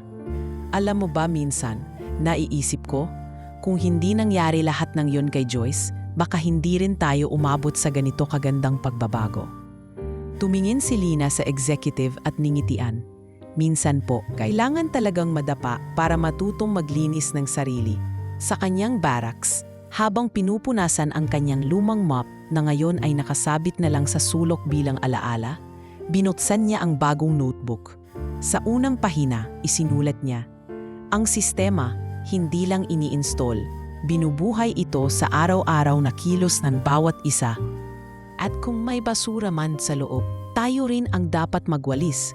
At sa panahong iyon, hindi na siya basta janitress, siya na ang tagapaglinang ng bagong prinsipyo. Isang simpleng babae, may panulat, may paninindigan at isang sistema ng dignidad na hindi kailanmang kayang itumba ng anumang impluensya. Isang malamig na gabi ng Disyembre, habang abala si Lina sa pagsusuri ng mga dokumento para sa pilot rollout ng Project Linang sa isang provincial branch, nakatanggap siya ng tawag mula sa isang hindi pamilyar na numero. Habang hawak pa ang tablet at ballpen, saglit siyang nagdalawang isip bago sinagot ang tawag. Ngunit ilang segundo pa lamang, bigla nang nanginig ang kamay niya, bumagsak sa mesa ang hawak niyang ballpen at napaupo siya ng dahan-dahan sa gilid ng upuan. Anak, si nanay mo. Inatake sa puso. Na-ospital siya dito sa Quezon General. Kailangan mong makauwi agad. Aninang boses sa kabilang linya. Isa sa mga kapitbahay nila sa Payatas na siyang nakita sa matandang halos hindi na makahinga habang nakaupo sa labas ng barong-barong nila. Mabilis na bumalik sa kanya ang lahat. Ang mga gabi na pinupunasan niya ang likod ng ina kapag inuubo, ang bawat sakripisyo para maipagamot ito, ang huling yakap noong siya'y lumisan patungong Ortigas para magtrabaho bilang janitress. Ngayon, sa lahat ng oras, sa lahat ng araw, na yung buhay na niya ay paakyat na, saka naman parang guguho muli ang pundasyon. Hindi na niya natapos ang meeting. Hindi na niya dinala ang presentation file. Bit-bit lang niya ang lumang backpack, notebook, at isang damit na siniksik niya sa loob. Sumakay siya ng unang biyahe pa uwi. Walang tulog, walang kain, walang pahinga. Tanging dasal lang ang paulit-ulit niyang sinasambit sa bawat hinto ng bus. Lord, kahit isang yakap lang po ulit, kahit isang beses lang na masabi kong salamat. Huwag niyo pa po kunin si nanay. Hindi pa po ako handa. Pagdating niya sa ospital, inabutan niya ang kapatid niyang si Jessa, na hindi na rin halos makapagsalita. Nasa hallway ito, namumutla at umiiyak. Ate, hindi na siya umabot. Biglang bumagsak sa sahig si Lina. Parang pinutol ang hininga niya. Ang paligid ay biglang lumabo. Ang tunog ng ospital ay parang nawala. At ang lahat ng bigat na matagal na niyang kinimkim ay tuluyang sumabog sa dibdib niya. Pinapasok siya ng nurse sa ICU. At doon, nakita niyang nakahiga ang kanyang ina. Pikit na, payapa pero malamig. Dahan-dahan siyang lumapit. Naupo sa gilid at marahang hinawakan ang mga daliri nito. Nay, nandito na po ako. Mahinang pabulong niya habang pinipigil ang halulgol. Pasensya na po kung ngayon lang. Kung palaging trabaho ang inuna ko. Kung hindi ko na kayo masyadong naalagaan gaya dati. Tahimik lang ang silid. Tila ang lamig ng hangin ay sumasalamin sa kawalan ng sagot sa katapusang hindi niya inaasahan. Sa loob ng ilang minuto, niyakap niya ang katawan ng kanyang ina. Paulit-ulit na humihingi ng tawad. Paulit-ulit na sinasabing, salamat. Ilang araw ang lumipas. Sa burol na ginanap sa isang maliit na chapel malapit sa Payatas, Nagsidatingan ang ilang kaibigan, kapitbahay at dati niyang mga kasamahan sa junk shop. May ilang staff mula sa Altamira na palihim ding bumisita. Ngunit si Lina halos hindi umiimik. Tahimik siyang nakaupo sa tabi ng kabaong, hawak pa rin ang parehong notebook, ngunit ngayon ay wala siyang maisulat. Isang gabi, habang nag-iisa siya sa chapel, milapitan siya ni Brian. Bitbit nito ang isang thermos ng mainit na tsokolate at ilang piraso ng tinapay. "Hindi ka pa rin kumakain," mahinang wika ni Brian habang iniabot ang pagkain. Kahit kaunti lang. Hindi tumugon si Lina. Ngunit matapos ang ilang segundong katahimikan, marahan niyang tinanggap ang tasa, sumandal sa upuan at muling tiningnan ang mukha ng kanyang ina sa kabaong. "Alam mo, Brian, hindi ko alam kung bakit ganito ang pakiramdam. Akala ko handa na ako. Matagal ko nang alam na may sakit siya. Pero iba pala pag nandoon na. Yung wala na talaga." Tahimik lang si Brian, ngunit hindi niya iniwan si Lina. Hinawakan niya ang balikat nito. Mahigpit pero mahinahon. "Hindi mo kailangan maging matatag sa lahat ng oras, Lina. Hindi mo kailangang ipakita na kaya mo palagi. Tao ka rin, may karapatan kang masaktan." At sa unang pagkakataon mula nang mamatay ang kanyang ina, tuluyang bumigay si Lina. Umiyak siya ng buong buo, hindi para sa pagkatalo, kundi para sa bigat ng pagkawala. Ipinikit niya ang mga mata habang nakasubsob sa balikat ni Brian. At doon niya naramdaman, sa kabila ng lahat ng kanyang nalampasan, ito ang pinakamahirap. Ang mawala ng taong unang naniwala sa kanya, unang nagtaguyod at unang nagsabi sa kanyang kaya niya kahit janitress lang siya. Matapos ang libing, ilang araw siyang hindi pumasok. Sa barracks, wala siyang ibang ginawa kundi tingnan ang lumang larawan ng kanyang ina. Isang larawang kinuhanan noong graduation niya sa high school. Hawak nito ang medalya ni Lina habang ngiti-ngiti. Sa tabi ng larawan, isinabit niya ang lumang mop na hindi na niya ginagamit, simbolo ng kanyang pinagmulan. Isang gabi, muling binuksan ni Lina ang kanyang notebook. Sa isang blankong pahina, isinulat niya, "Nay, ito ang pangakong hindi ko nasabi habang buhay pa kayo. Hindi ako titigil, hindi ako hihinto. At lahat ng natutunan ko mula sa inyo, ipagpapatuloy ko, kahit wala ka na sa tabi ko." Ang bawat lakad ko mula ngayon, may bitbit na alaala mo. Pagbalik niya sa Altamira, sinalubong siya ng malumanay na katahimikan mula sa mga kasamahan. Walang tanong, walang mahabang paliwanag. Ngunit may mga mata na puno ng pag-unawa. Nagpatawag ng emergency meeting ang HR department. At doon, sa harap ng maraming empleyado, tumayo si Lina. "Pasensya na po kung bigla akong nawala. Pero ngayong bumalik na ako, gusto ko lang pong ipaalala sa lahat na ang trabaho natin, gaano man ito kaliit o kalaki, ay may halaga. Pero ang mas mahalaga ay ang mga taong minamahal natin habang ginagawa natin ito. Hindi po ako nagtagumpay dahil lang sa trabaho ko. Nagpatuloy ako dahil sa isang inang nagturo sa akin ng respeto, sakripisyo at dignidad." Sa gabing iyon, muling tumayo si Lina. Hindi bilang bayani ng kumpanya, hindi bilang bagong simbolo ng integridad, kundi bilang anak. Anak ng isang inang tahimik na lumaban sa buhay, at ngayon ay nagsisilbing liwanag sa bawat hakbang ng kanyang anak sa landas na puno ng pag-asa. Nasa isang mainit na hapon ng Abril si Lina nang muling tawagin siya ni Mr. Zamora sa opisina nito. Nakasuot siya noon ng simpleng puting blouse at dark slacks, bagong plansa ang buhok, at bagamat walang makeup, may sigla sa kanyang mukha na tila sagisag ng panibagong simula. Kahit wala pa siya sa formal na posisyon sa kumpanya, damang-dama na ng lahat ang impluwensya niya. Hindi sa anyo ng kapangyarihang idinidikta, kundi sa halimbawang isinusulat ng kanyang mismong buhay. Pagpasok niya sa opisina, agad siyang sinalubong ni Mr. Zamora na nakatayo at tila mas masmaya kaysa sa dati. May hawak ipang sobre na kulay ginto at sa tabi ng mesa ay isang makapal na dokumentong naka-folder. "Lina," wika ng matanda habang iniabot ang sobre. "Ito na ang formal offer. ang board ay bumoto at unanimous ang resulta. Gusto ka naming gawing Deputy Internal Auditor ng Altamira Holdings. Napatigil si Lina. Hindi siya agad nakaimik. Dahan-dahan niyang tinanggap ang sobre at binuksan ito at habang binabasa ang nilalaman, tila unti-unting nanlambot ang kanyang mga tuhod. Sir, ako po? Sigurado po kayo? Oo, Hija. Hindi lang dahil sa ginawa mong pagbabago, kundi dahil ikaw ang may pinakamalinaw na pangunawa sa loob ng kumpanya. At higit sa lahat, hindi ka natutuksong gumamit ng kapangyarihan para sa pansariling interes. Yon ang kailangan namin ngayon.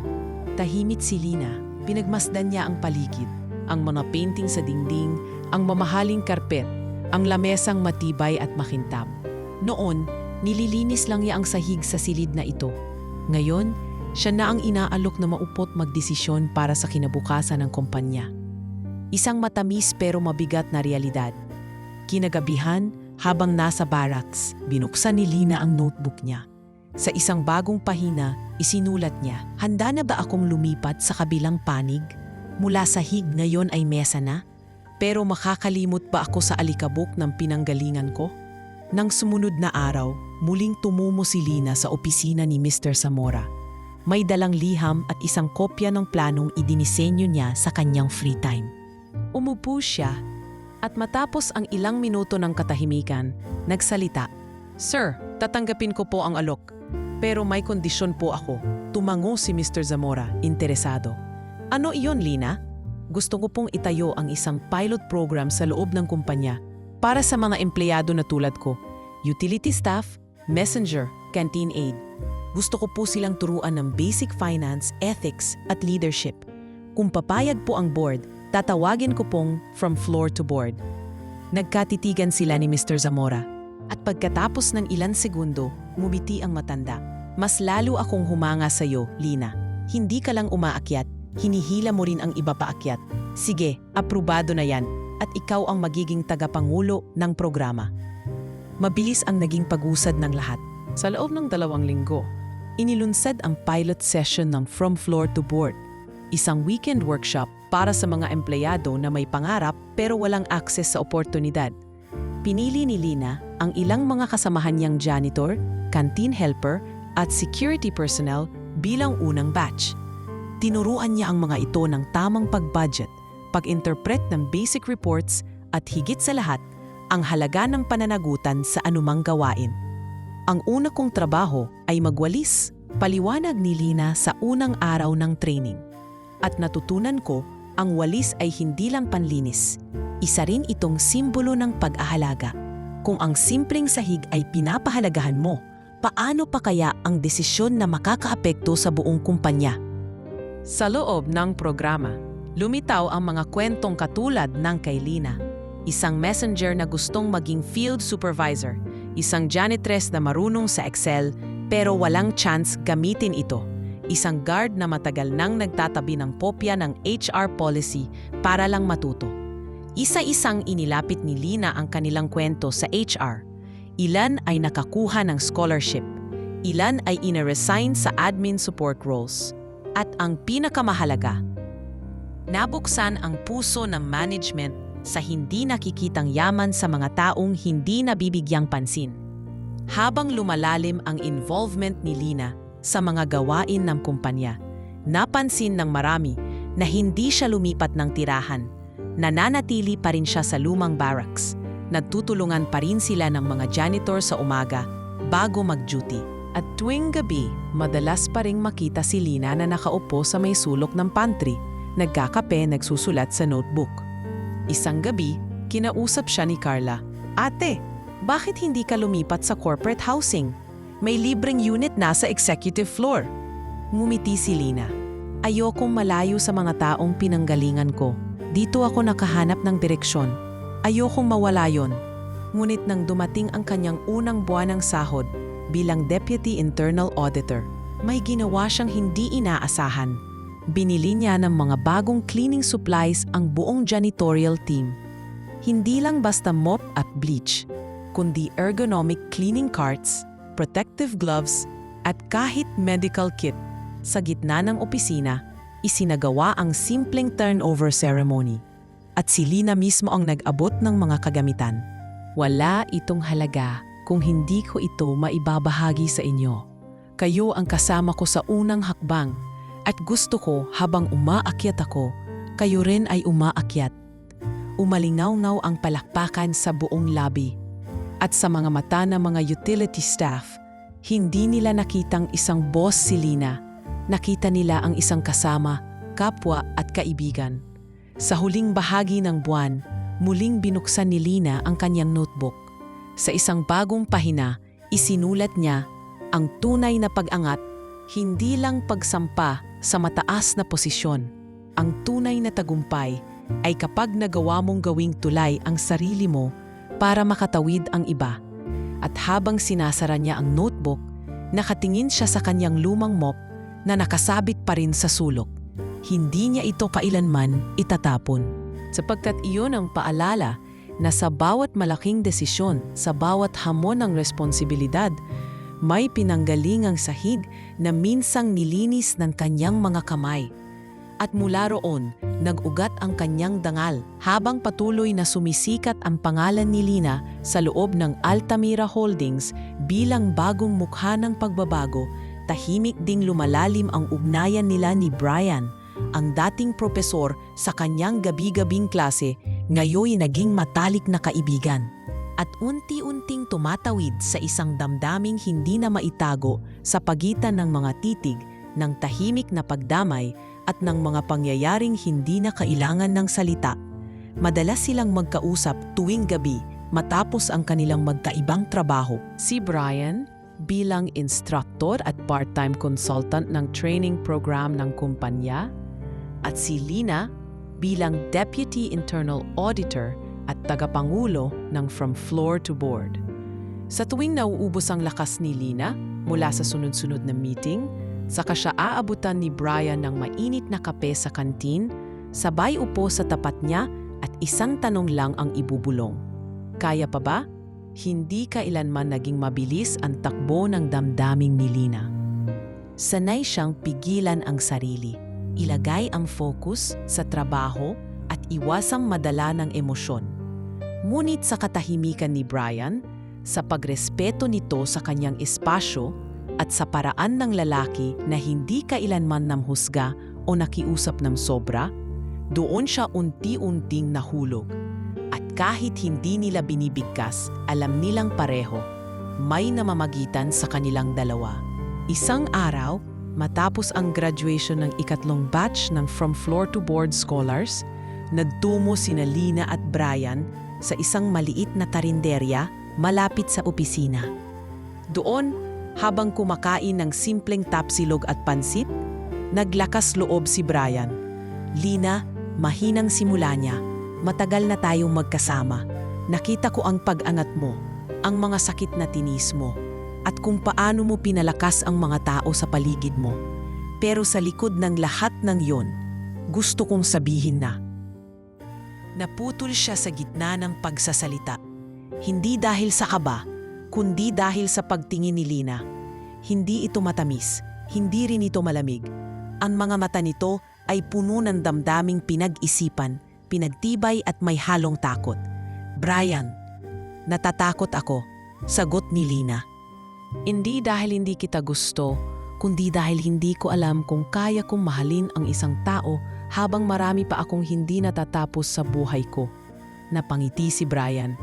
Hindi kita minamadali, hindi kita pipilitin, pero gusto kong malaman mo na kahit anong mangyari, hindi ako aalis sa tabi mo.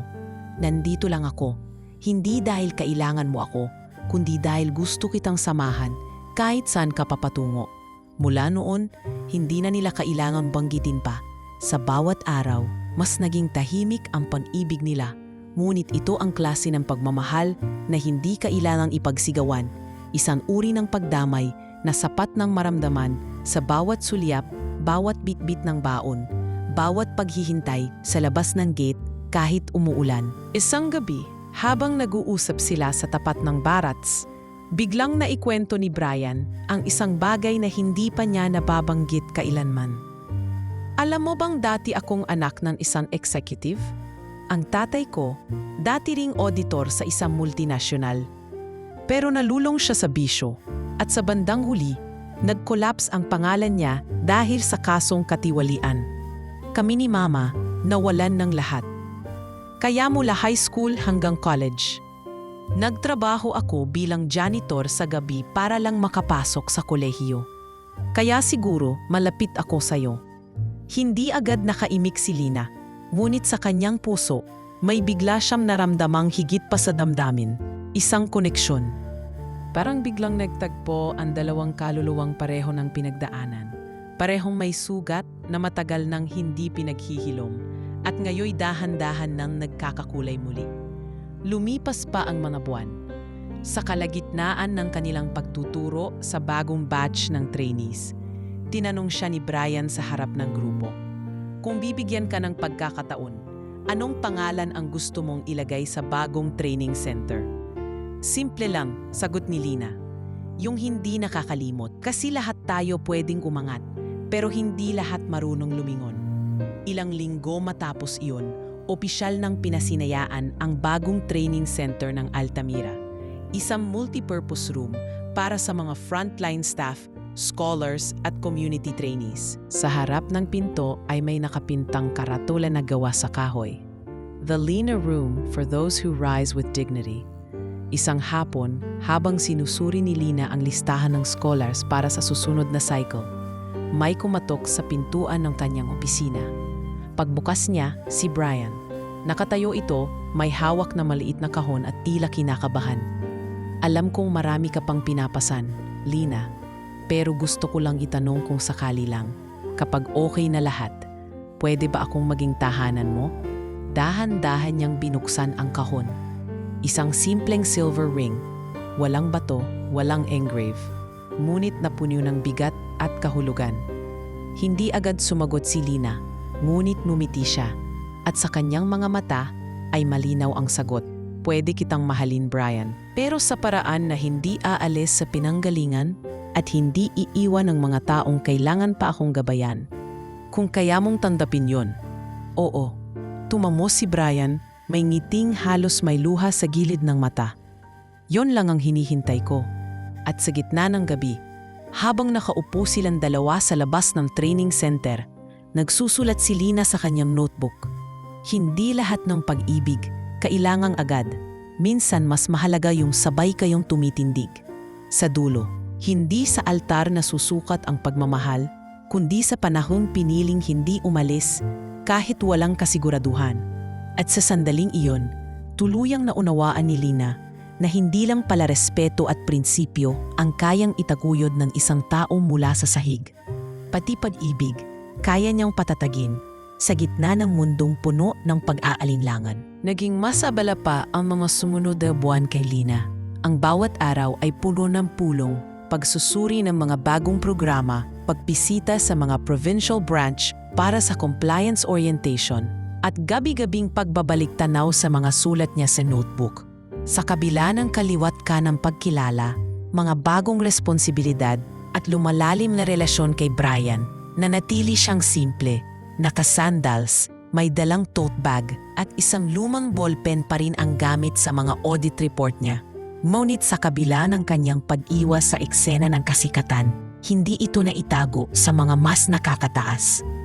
Isang araw, habang pinapresinta ni Lina ang quarterly integrity report ng mga departments sa main boardroom ng Altamira, may pumasok na espesyal na bisita, isang kinatawan mula sa isang pambansang ahensya sa ilalim ng Department of Labor and Employment, DOLE, kasabay ng isang producer mula sa isang kilalang media outlet. Pagkatapos ng meeting, nilapitan siya ng kinatawan at nagpakilala. Miss Marabila, magandang araw. Kami po ay galing sa National Council for Worker Upliftment. Isa po kayong nominado para sa prestihiyosong parangal na Inspirasyon ng Bayan, manggagawang may pinakamataas na ambag sa reformang panlipunan. Napatingin lang si Lina, parang hindi agad nakapaniwala. Po, ako po? Bata po may mas karapat-dapat? Hindi ko naman po ginusto ang mga nangyari para mapansin. Ngunit tumango ang opisyal. At yan mismo ang dahilan kung bakit ka karapat-dapat. Hindi ka humingi ng spotlight pero ang liwanag mo ay lumitaw. Yon ang tunay na inspirasyon.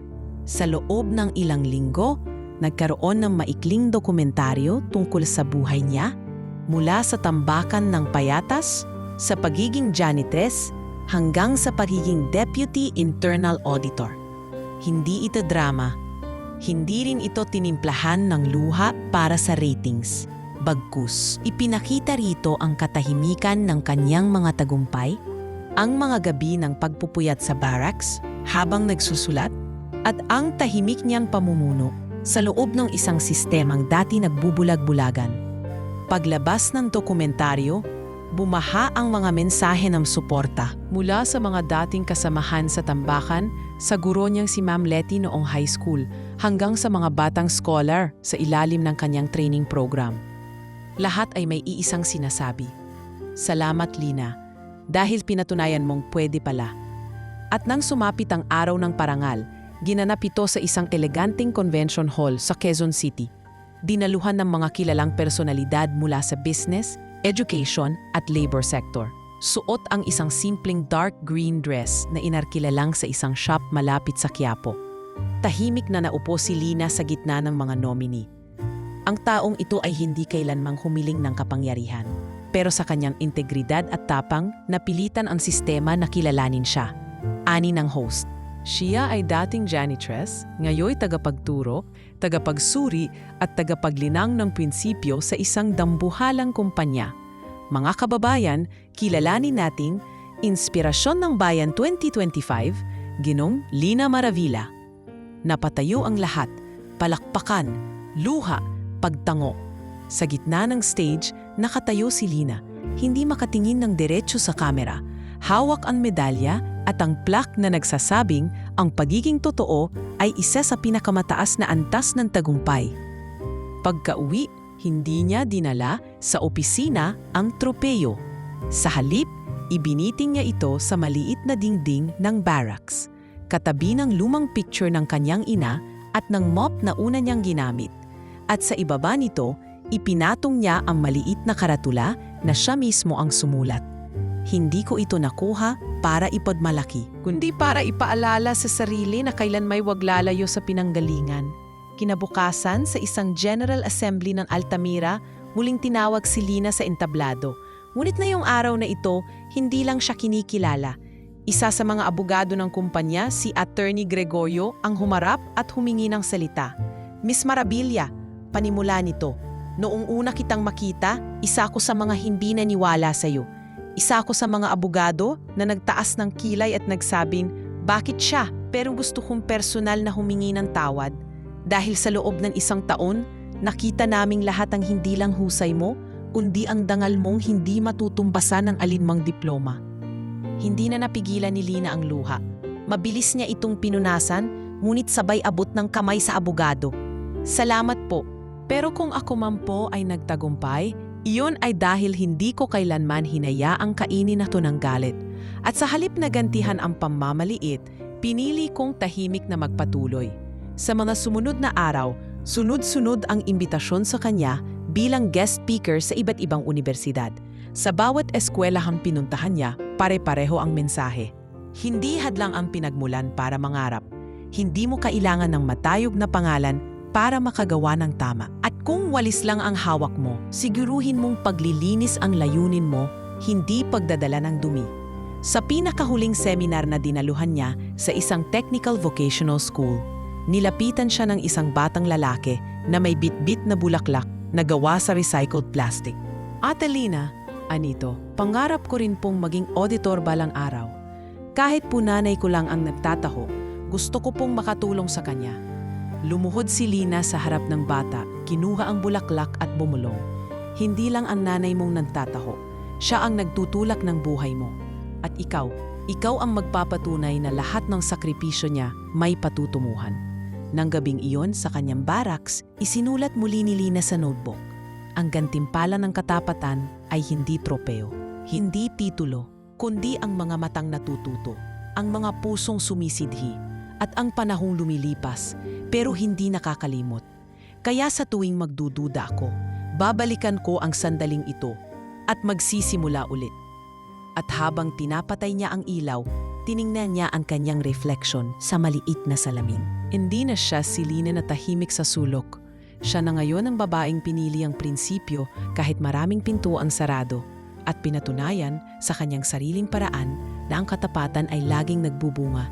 Hindi agad, hindi madali, pero palaging marangal. Isang linggo ng hapon, habang nakaupo si Lina sa lumang upuan sa labas ng barracks, napagmasdan niya ang langit na bughaw at walang ulap. Sa kanyang kandungan, bukas ang lumang notebook. Ang paborito niyang ballpen ay nakasabit sa gilid ng bulsa, at ang sipol ng hangin ay tila isang paalala na may panibagong kabanatang nagsisimula. Matagal na niyang pinag-iisipan ang isang bagay, ang pagbabalik sa payatas. Hindi bilang pagbabalik sa kahirapan, kundi bilang pagtupad sa isang pangako matagal nang namuo sa kanyang isipan, na kapag dumating ang araw na siya'y makakaangat, babalikan niya ang kanyang pinagmulan. Hindi para ipagmalaki ang tagumpay, kundi para ibahagi ang bunga ng kanyang sakripisyo. Ilang araw matapos ang kanyang pagkapanalo bilang inspirasyon ng bayan, muling binalikan ni Lina ang barong-barong na minsang tinawag nilang tahanan. Nasa likuran nito ang dati nilang ginawang paliguan na gawa sa lumang trapal, at sa tabi ng dingding, nandoon pa rin ang poste kung saan siya dati nagbabasa ng module gamit ang ilaw ng poste ng barangay. Tahimik siyang lumapit. Kasama niya sina Brian at ang kanyang kapatid na si Jessa, na ngayon may maliit ng negosyo sa online ukay-ukay. Kasama rin nila ang anak ni Jessa, si Miko, na ngayon grade 2 na. Hindi ko inakalang tatagal pa ang barong-barong na to, wika ni Jessa habang pinupunasan ng mata. Pero ate, sigurado ka bang gusto mo talagang ipatayo ulit to? Hindi ba dapat mas maayos na bahay? Ngunit ngumiti si Lina. Hindi ito basta bahay. Ito ang tahanan kung saan nagsimula lahat. Pero oo, hindi na dapat barong-barong ang anyo. Itatayo natin ulit pero mas matibay. Para sa iba pa. Sa tulong ng ilang kasamahan sa Altamira at ilang opisyal ng barangay, sinimulan ni Lina ang proyektong pinangalanan niyang Balik Tahanan, isang community shelter na may 6 na silid, isang reading center, at isang maliit na community kitchen. Dito, ang mga batang lansangan ay pwedeng mag-aral, kumain at makapagpahinga. Sa tabi nito ay isang library na pinuno ni Lina ng mga librong donasyon mula sa kanyang mga kaibigan sa corporate sector. Makalipas ang 2 buwan matapos ang konstruksyon, pormal nang binuksan ang bagong tahanan. Pinangunahan ni Lina ang simpleng seremonya. Walang media, walang banda, tanging mga bata, kapitbahay at ilang magulang na hindi mapigilang umiyak sa tuwa. Habang naglalakad si Lina sa pagitan ng mga upuan, may isang batang babae na lumapit sa kanya, marungis, payat at may bitbit na punit na notebook. Ate, pwede po ba akong matulog dito kahit minsan lang? Lumuhod si Lina at ngumiti. Hindi lang minsan, araw-araw ka pwedeng pumasok dito. Mag-aral, magpahinga, kumain, at kung gusto mong magsulat ng pangarap mo, may extra akong notebook. Ibinigay niya ang isa sa mga extra notebook na dala niya, kapareho ng ginamit niya noon sa accounting department bilang janitress. Hindi ito bago, pero ang laman nito ay posibilidad. Bago tuluyang umalis ng payatas sa araw na iyon, tumayo si Lina sa harap ng dating tambakan na ngayoy tinambakan na rin ng semento at inilipat na ang operasyon. Mula roon, tanaw niya ang mas malinis ng kalsada, ang mga batang tumatakbo, at ang mga tindahan na muli nang nabuhay. Mahina niyang bulong habang nakatingala sa langit, natupad ko po, nabuo ko po ang pangarap nating bahay, hindi lang para sa atin, kundi para sa mga katulad natin. Sa mga sumunod na linggo, balik opisina na naman si Lina. Ngunit ang bawat araw niya ngayon ay may bagong laman. Hindi na lamang siya tagapagsuri ng papeles o tagapanggulo ng programa. Siya na rin ngayon ang itinilagang Community Liaison Officer ng Altamira, isang bagong posisyon na binuo para pamunuan ang mga inisyatibong pangkomunidad na magiging bahagi ng corporate social responsibility ng kumpanya. Tuwing weekend, bumabalik siya sa Balik Tahanan sa Payatas. Doon siya nagtuturo ng basic math at storytelling sa mga bata. Kasama si Brian, nagtuturo siya ng tamang paggamit ng pera, simpleng bookkeeping, at mga halagang dapat taglayin sa buhay, katapatan, disiplina, at paggalang sa sarili. Isang araw matapos ang klase, nilapitan siya ni Brian habang nag-aayos ng mga notebook. Alam mo ba, ani Brian, habang naglalakad sila sa garden ng Altamira HQ isang hapon, ikaw na siguro ang pinakamalapit na nakita ko sa salitang pinagpala. Hindi dahil sa pera, hindi dahil sa posisyon, kundi dahil marunong kang lumingon. Napatingin si Lina sa kanya, tahimik lang. Ngunit sa ngiti niyang yon ay may sagot. Isang pagtanggap na hindi niya kailanmang inaasahan sa sarili niyang kwento. Kinagabihan, bumalik siya sa kanyang lumang barracks. Hindi pa rin siya lumipat.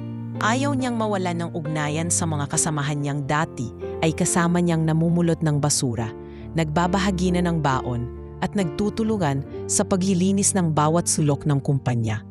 Sa tabi ng kanyang kama, naroon pa rin ang lumang mop.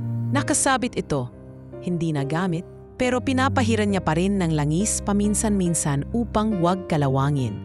Sa ibabaw ng kanyang maliit na drawer, nakapatong ang tropeo, ang plaque, at ang bagong balangkas ng mga bagong proyekto para sa community development. Bago siya matulog, binuksan niya muli ang kanyang notebook. Isang bagong pahina, walang disenyo, walang pamagat. Tanging isang linya lang ang isinulat niya. Kapag binuksan mo ang puso mo sa paglilingkod, ang gantimpala ay hindi lamang tagumpay, kundi bagong tahanan, bagong landas, at bagong pahina para sa iba. Sa gabing yon, sa katahimikan ng kanyang barracks, tulog na ang mga kasamahan niya sa kabilang kwarto. Si Lina muling sumandal sa pader, niyakap ang kanyang notebook at marahang pumikit. At sa kanyang panaginip, bumalik siya sa tambakan. Pero ngayon, wala nang basura.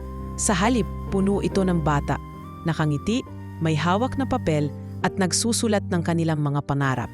Isa-isa silang tumitingin sa kanya at nagsisigaw, "Ate Lina, salamat."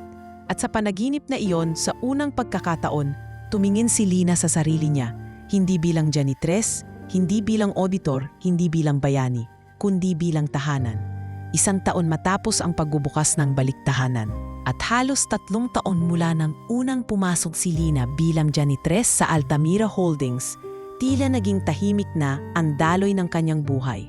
Subalit sa katahimikang hiyon, nagsimula namang lumago ang mga binhi ng pagbabagong kanyang naitanim. Isang umaga, habang abala sa pag-aayos ng mga proposal para sa mga bagong community projects, biglang may tumawag sa kanya mula sa HR department. "Miss Lina, may bisita po kayo." Sabi niya, mahalaga raw pong makausap kayo. Agad siyang bumaba mula sa kanyang opisina. Sa receiving area, naroon ang isang matandang babae na nakaabayang buhok at may suot na simpleng damit. May hawak itong envelope at nakaupo ng tahimik habang pinagmamasdan si Lina papalapit. Paglapit niya, tumayo agad ang babae at lumapit sa kanya. "Ikaw si Lina Maravilla, di ba?" Tanong ng matanda. "Opo, ako po." "Ikaw ba yung batang nakita kong umiiyak noon sa tambakan habang may dalang kahon ng lumang libro?" Napatigil si Lina. Pilit niyang inalala ang eksaktong alaala pero hindi niya agad mabuo. Ngunit bago pa siya makapagsalita, iniabot ng matanda ang sobre. "Isa ko sa mga dating donor ng maliit na foundation na minsan tumulong sa inyo. Hindi ko noon alam na ikaw na pala ang batang yon. Pero nang mapanood kita sa isang feature sa TV, hindi ako mapakali. Ilang gabi kitang naaalala. Ngayon, matanda na ako at wala na akong pamilya.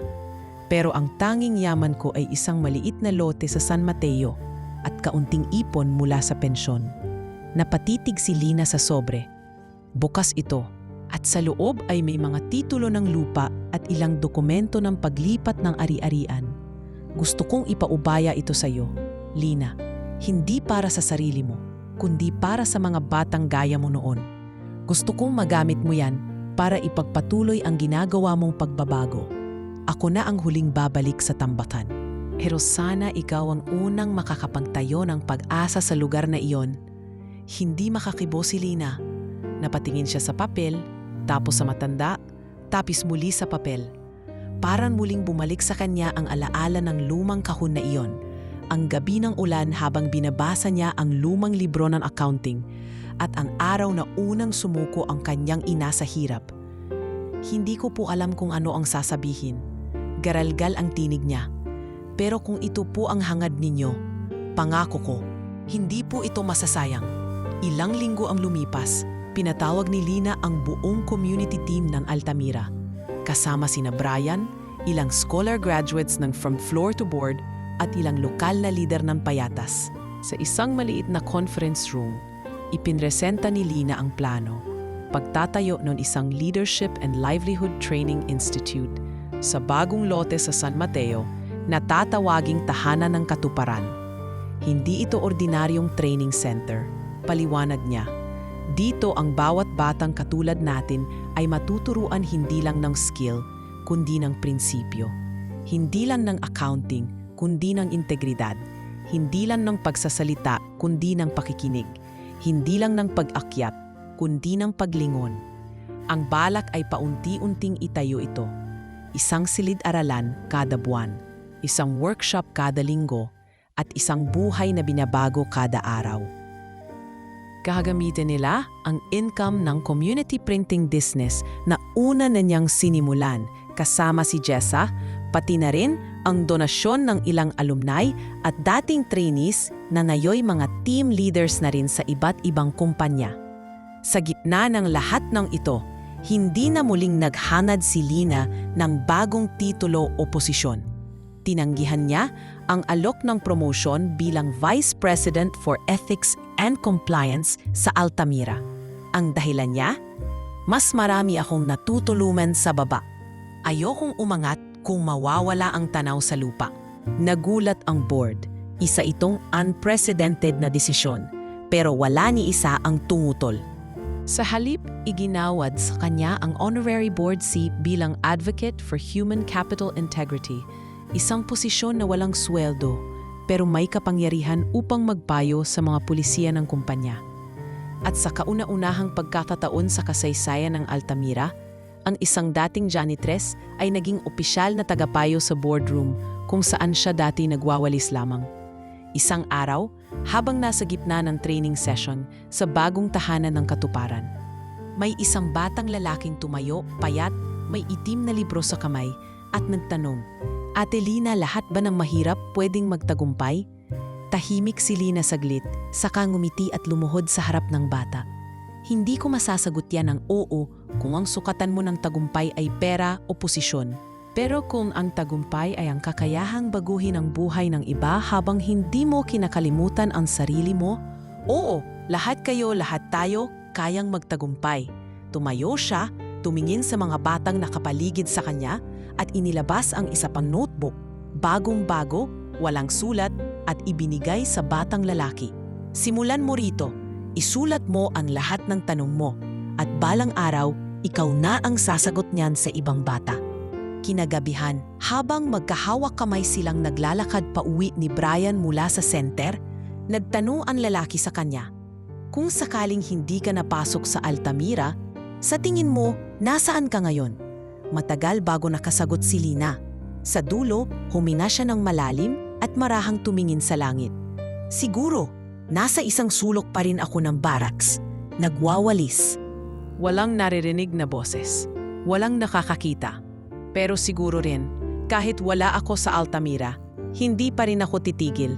Kasi hindi naman kumpanya ang nagturo sa akin kung paano magmahal ng tama. Ang nagturo sa akin ay kahirapan. At habang tahimik na naglalakad sila pauwi, tila ba ang bawat yapak ay hindi na lamang sa lupa ng Payatas o ng San Mateo, kundi sa isang landas na siya mismo ang gumawa. Landas na tinahinang tiyaga, pinagpad ng luha, at tinubob sa paninindigan. Hindi na lang si Lina ang pangalan. Siya na ang simbolo ng paniniwala na kahit ang isang janitress, kung may danggal at prinsipyo, ay maaaring maging haligi ng pagbabago. At sa bawat pahina ng kanyang buhay, isinulat niya hindi lang ang sariling tagumpay, kundi ang kwento ng bawat isang nagsimulang walis ang hawak. Pero panaginip ang bitbit.